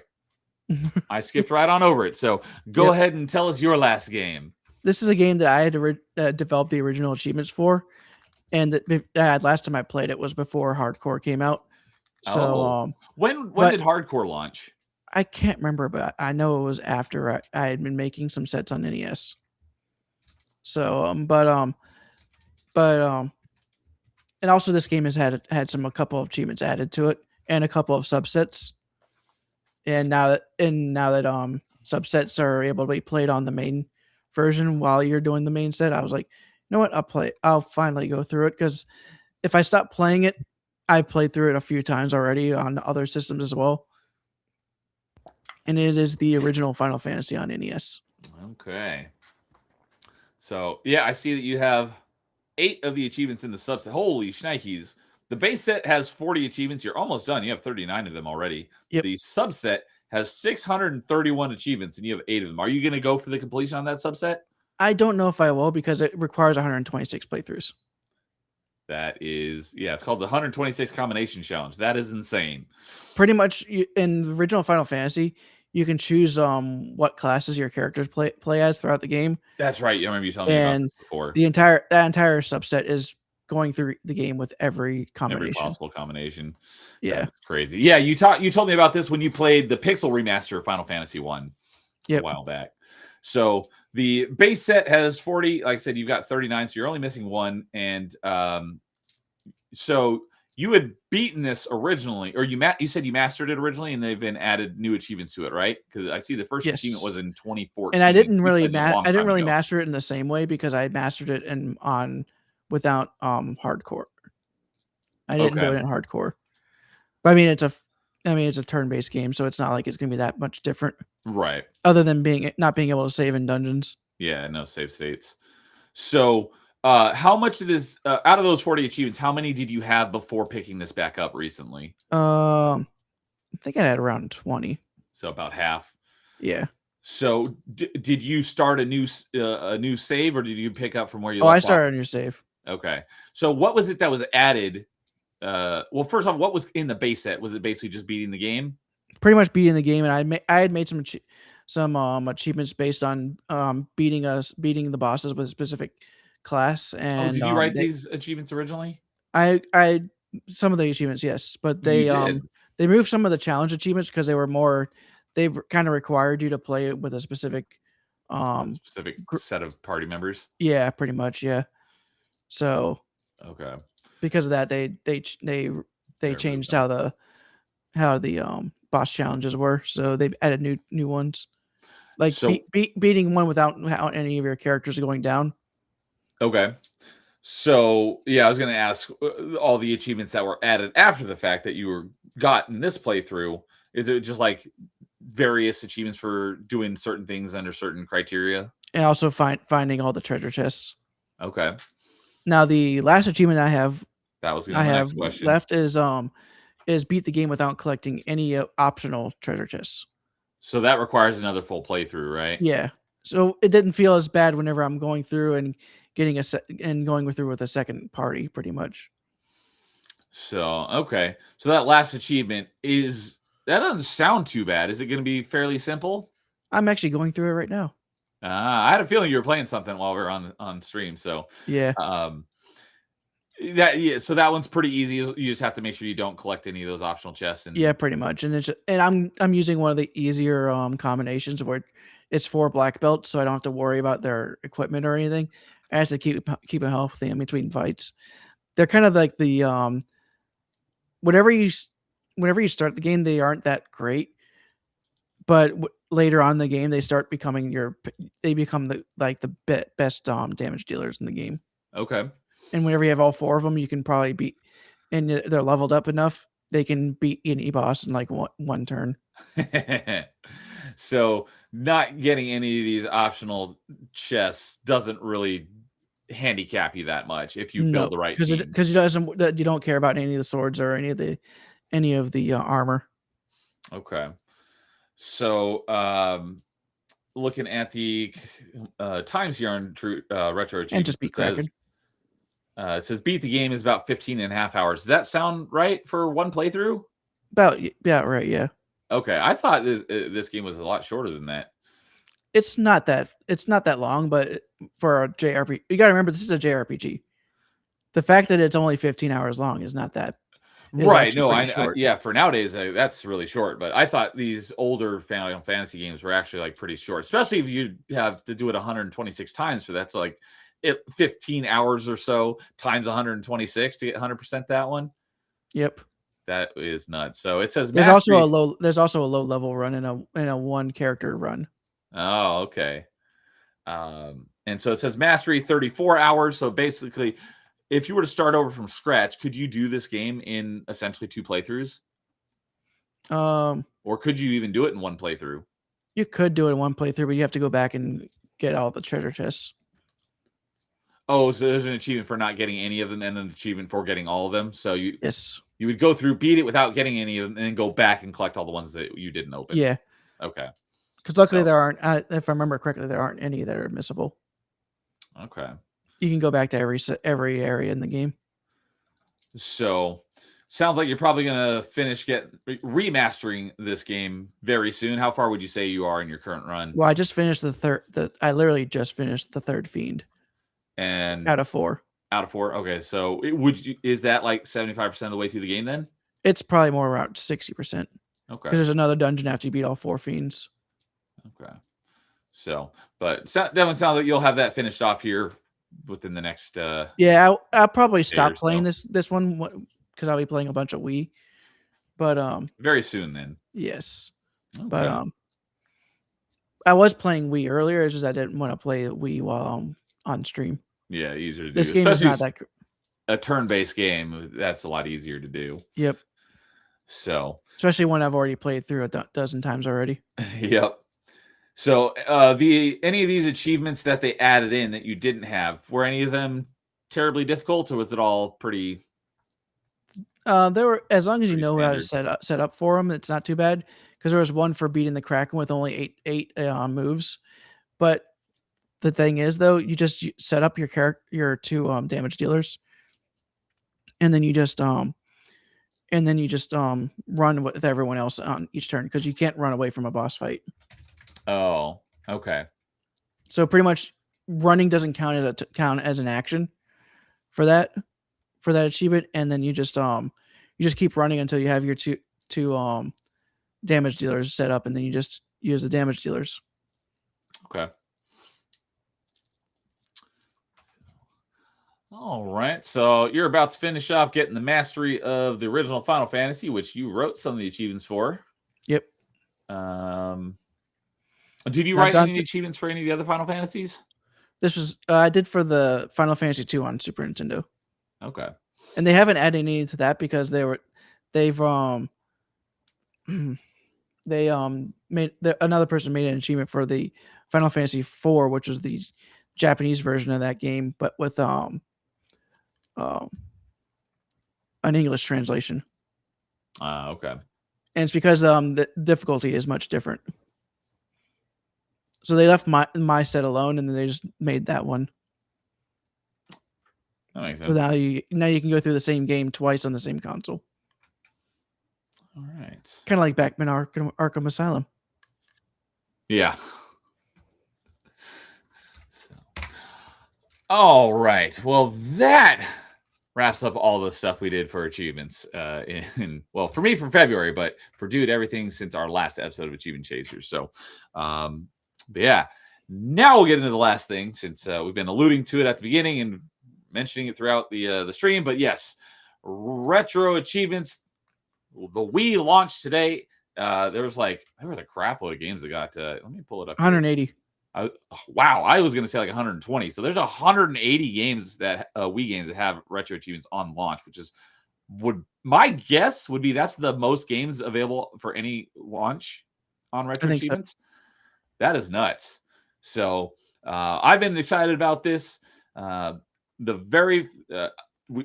So I wanted to get a little bit done today. So when I got it this morning, I was like, I want to play some Wii games. And I went and looked, and it's like, oh, it's not actually launching until 3 this afternoon. And this afternoon, I was pretty busy. So I got about 15 minutes in, but I haven't gotten any achievements yet. But the first game, I booted up, and the first game I'm going to be getting any achievements in.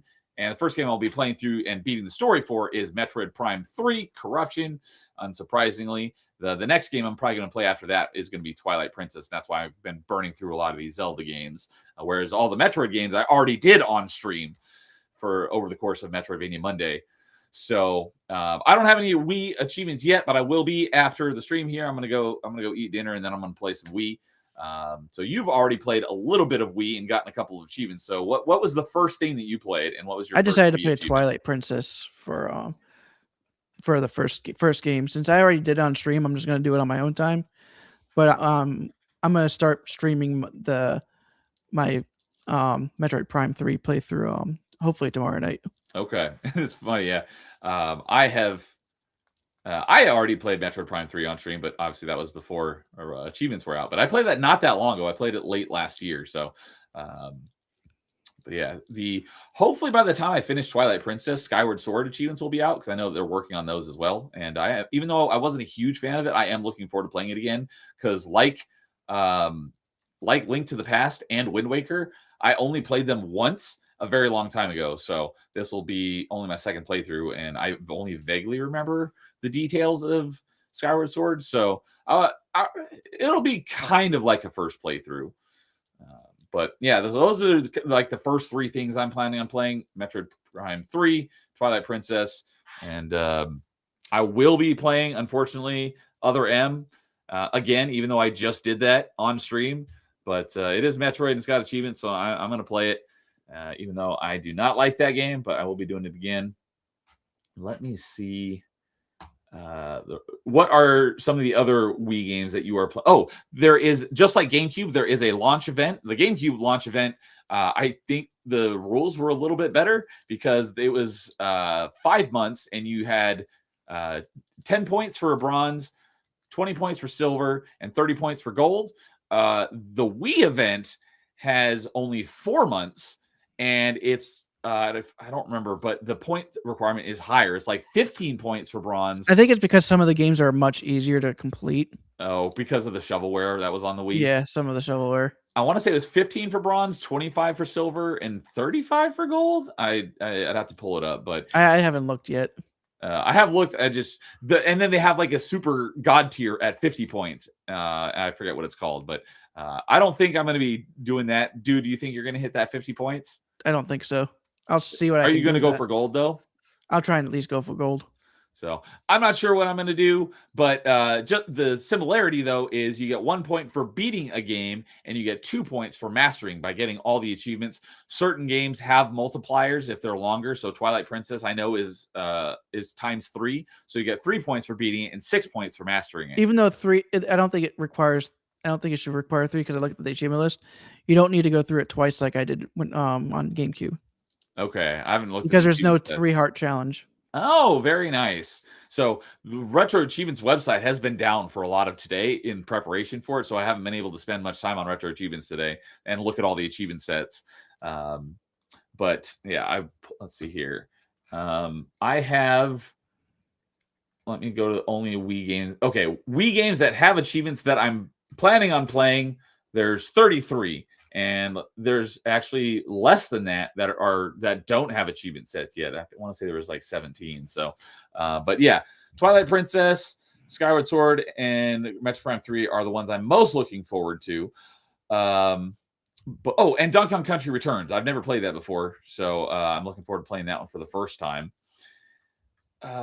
One thing that I was like, oh, I didn't even think about that. And there's other sets for this game on other platforms, but maybe because Guitar Hero Warriors of Rock got an achievement set.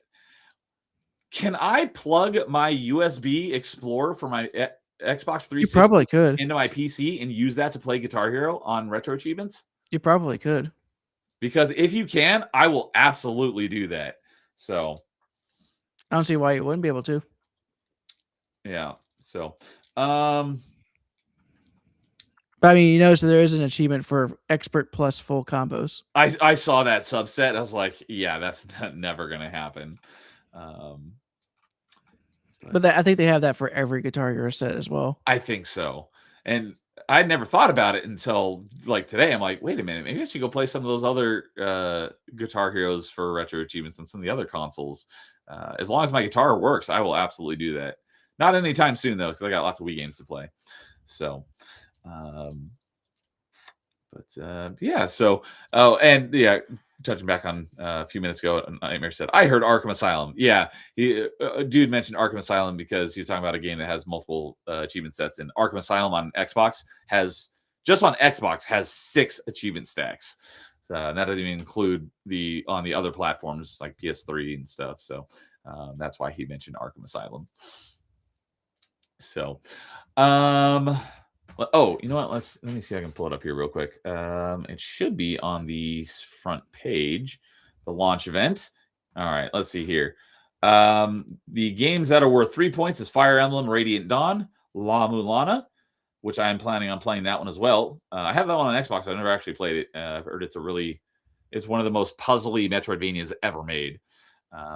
Monster Hunter Tri, Samurai Warriors 3. Maybe are you gonna play that one? The problem is that I know it's going to take way too long for me. If I was unemployed, I'd probably be doing it. It only has 167 achievements. Yeah, but you know what that is.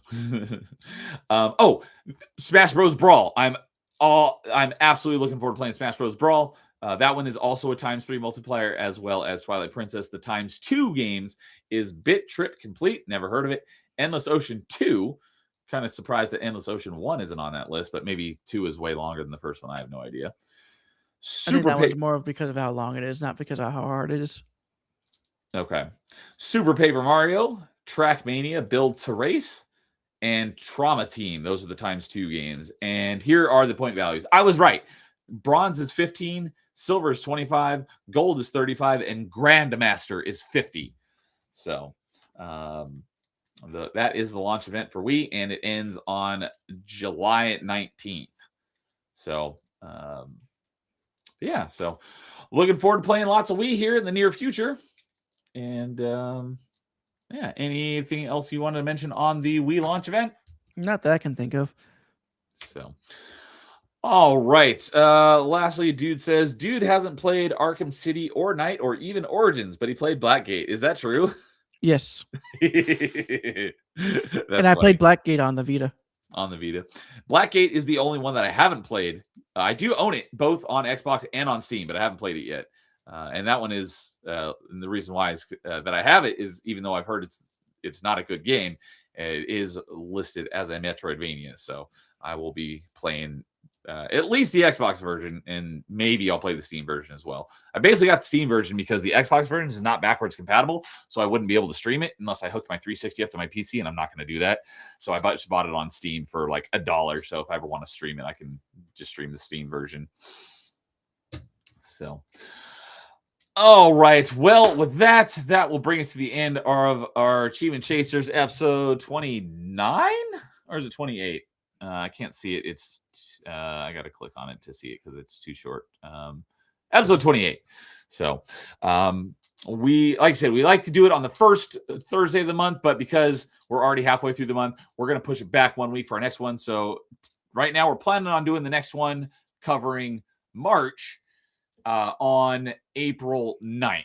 So that's the plan for the next Achievement Chasers, and we'll probably be talking a lot about Wii games.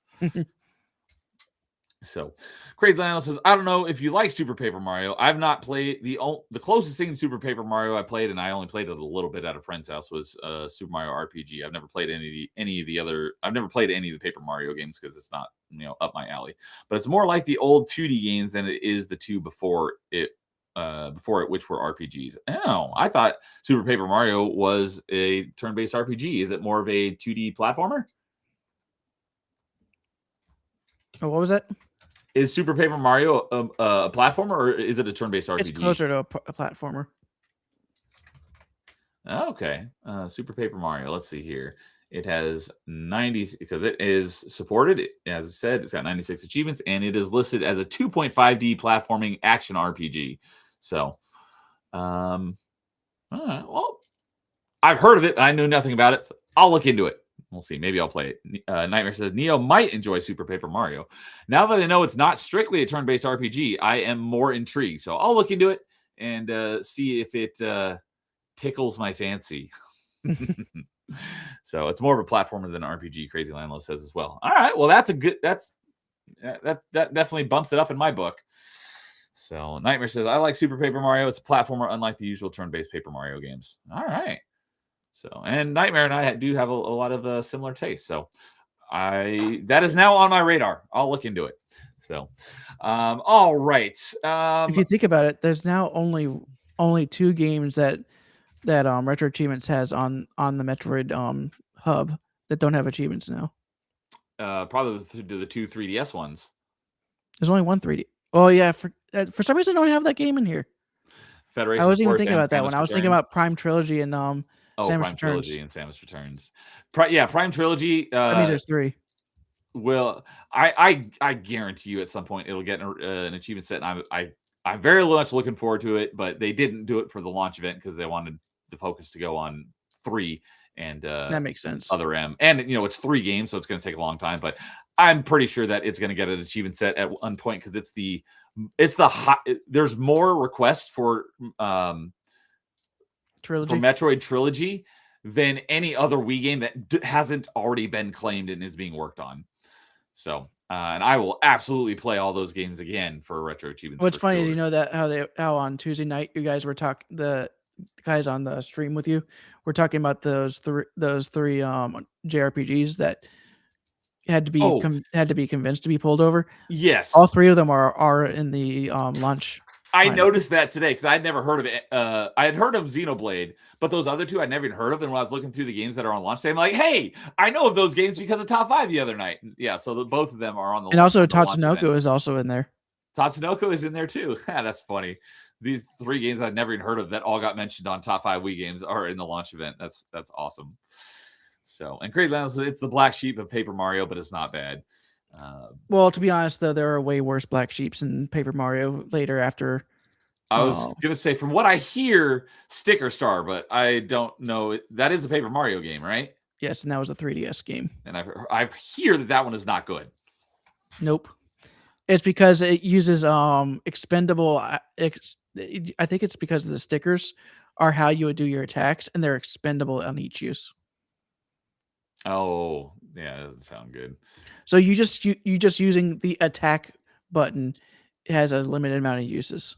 Oh, that's in a turn-based game. Nightmare saying that Super Paper Mario is the best Paper Mario because Luigi's playable. Very nice.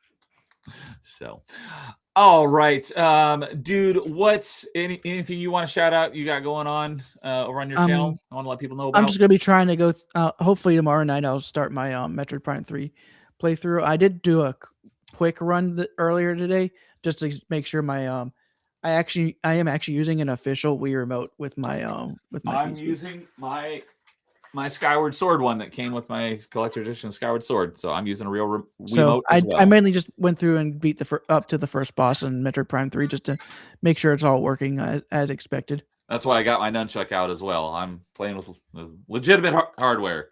Yep. So you're going to be doing some Metroid Prime 3 on stream tomorrow? I will try to catch that. Yeah. So, all right. So it won't be as masterful as my Prime 1 or Prime 2 because I'm not as used to the controls. Oh, I was looking at. I couldn't look at it on the website at the time, but I do like the achievement like notification when you have an active achievement that you're going for. I do like how much better it looks now than it did on any of the previous consoles. What are you talking about for Dolphin? Yeah, well, even, just on Wii, because like when I started Metroid Prime 3, there's like 4 achievements active because there's a couple of speedrun achievements, and like you can actually see the achievement art, and it's like bigger, and I like that because you see that in the other ones. But since I'm on a different screen because I use a big screen TV with my PC, I actually think the Dolphin is worse because of that. Interesting. Because it doesn't scale up as well. Okay. Because like whenever you have an active achievement, it usually shows up in the bottom right corner, but usually it's really tiny. You can barely see it. And on the Wii one, it's bigger, and I can actually see what the achievement art is. So when I'm looking for it on the website, I can more easily correlate the achievement on the emulator to the achievement on the website. So don't forget you can use them, and on RetroArch you can use the RetroArch menu to go do a look at the achievements. Yeah, if it's you could also do the same thing in well. Dolphin, but you have to do it. You have to use your mouse to do it. Yeah, sometimes I'll do that and I'll pause it and pull up the achievements in the emulator to see what the active achievement is. But sometimes I'll just pull it up on Retro Achievements. So, but yeah, so go check out. So as always, Dude's channel links are in the stream description. You guys all are already subbed to Dude, but if you're not, go sub to Dude because Dude's awesome. Yeah, he'll be doing some Metroid Prime 3 tomorrow night. As for myself, I'm taking a bit of a hiatus next week from panel streams because I don't have a lot of availability. So I will just be doing my gaming streams since that's solo and I can do it whenever I want. So I will be doing Metroidvania Monday on Monday. I will be continuing. What am I currently working on? Mini Shoot Adventures is what I'm working on for Metroidvania Monday.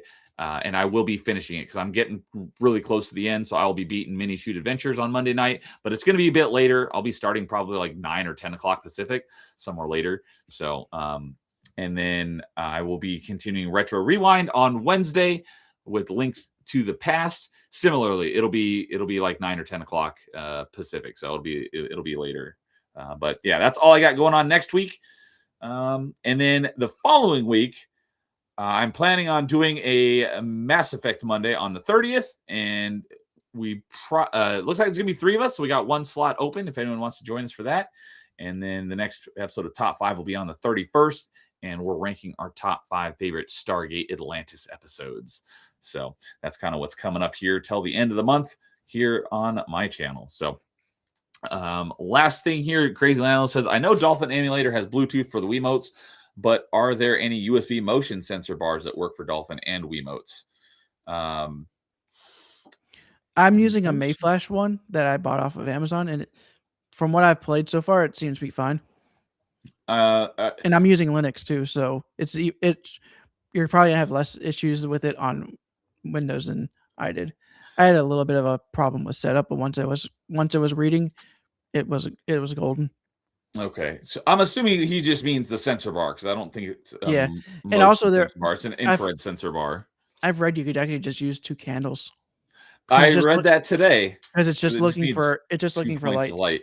So what I did is I just bought a USB sensor bar off Amazon, and it was like $10. They're pretty cheap. So because the one that plugs into the Wii has a proprietary port connection, but you can just buy a USB one off of Amazon for like $10. That's what I did. So I have that plugged into my computer. The only thing it's kind of a pain is my computer doesn't have Bluetooth built in, so I have to use a Bluetooth adapter.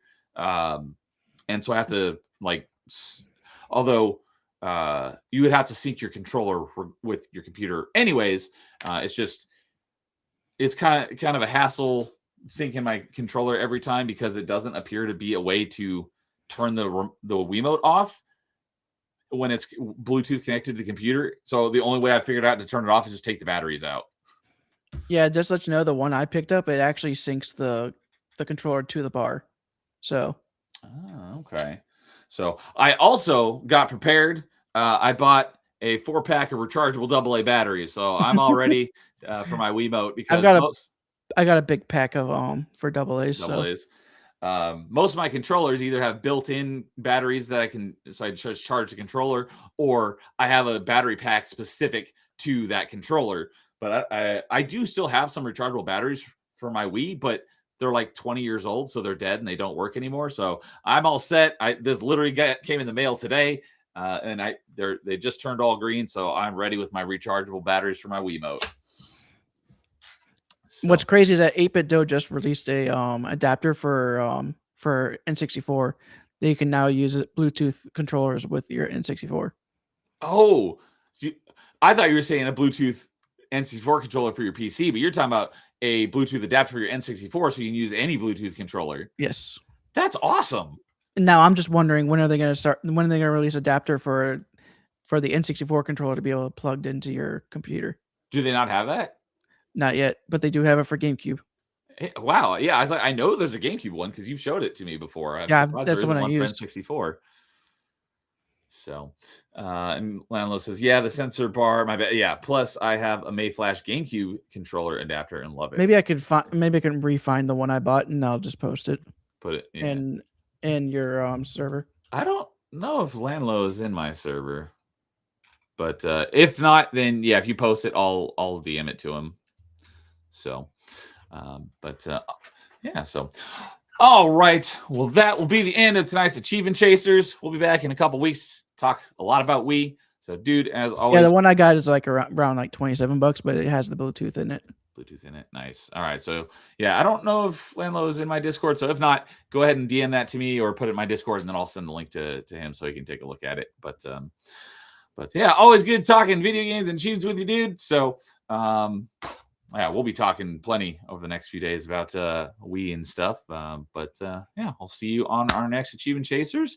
And thank you, everyone, for hanging out with us for a couple hours as we talk about achievements, because we're achievement nerds. So, everyone, you all have a good night, and we will see you later. And as always, in the meantime, game on.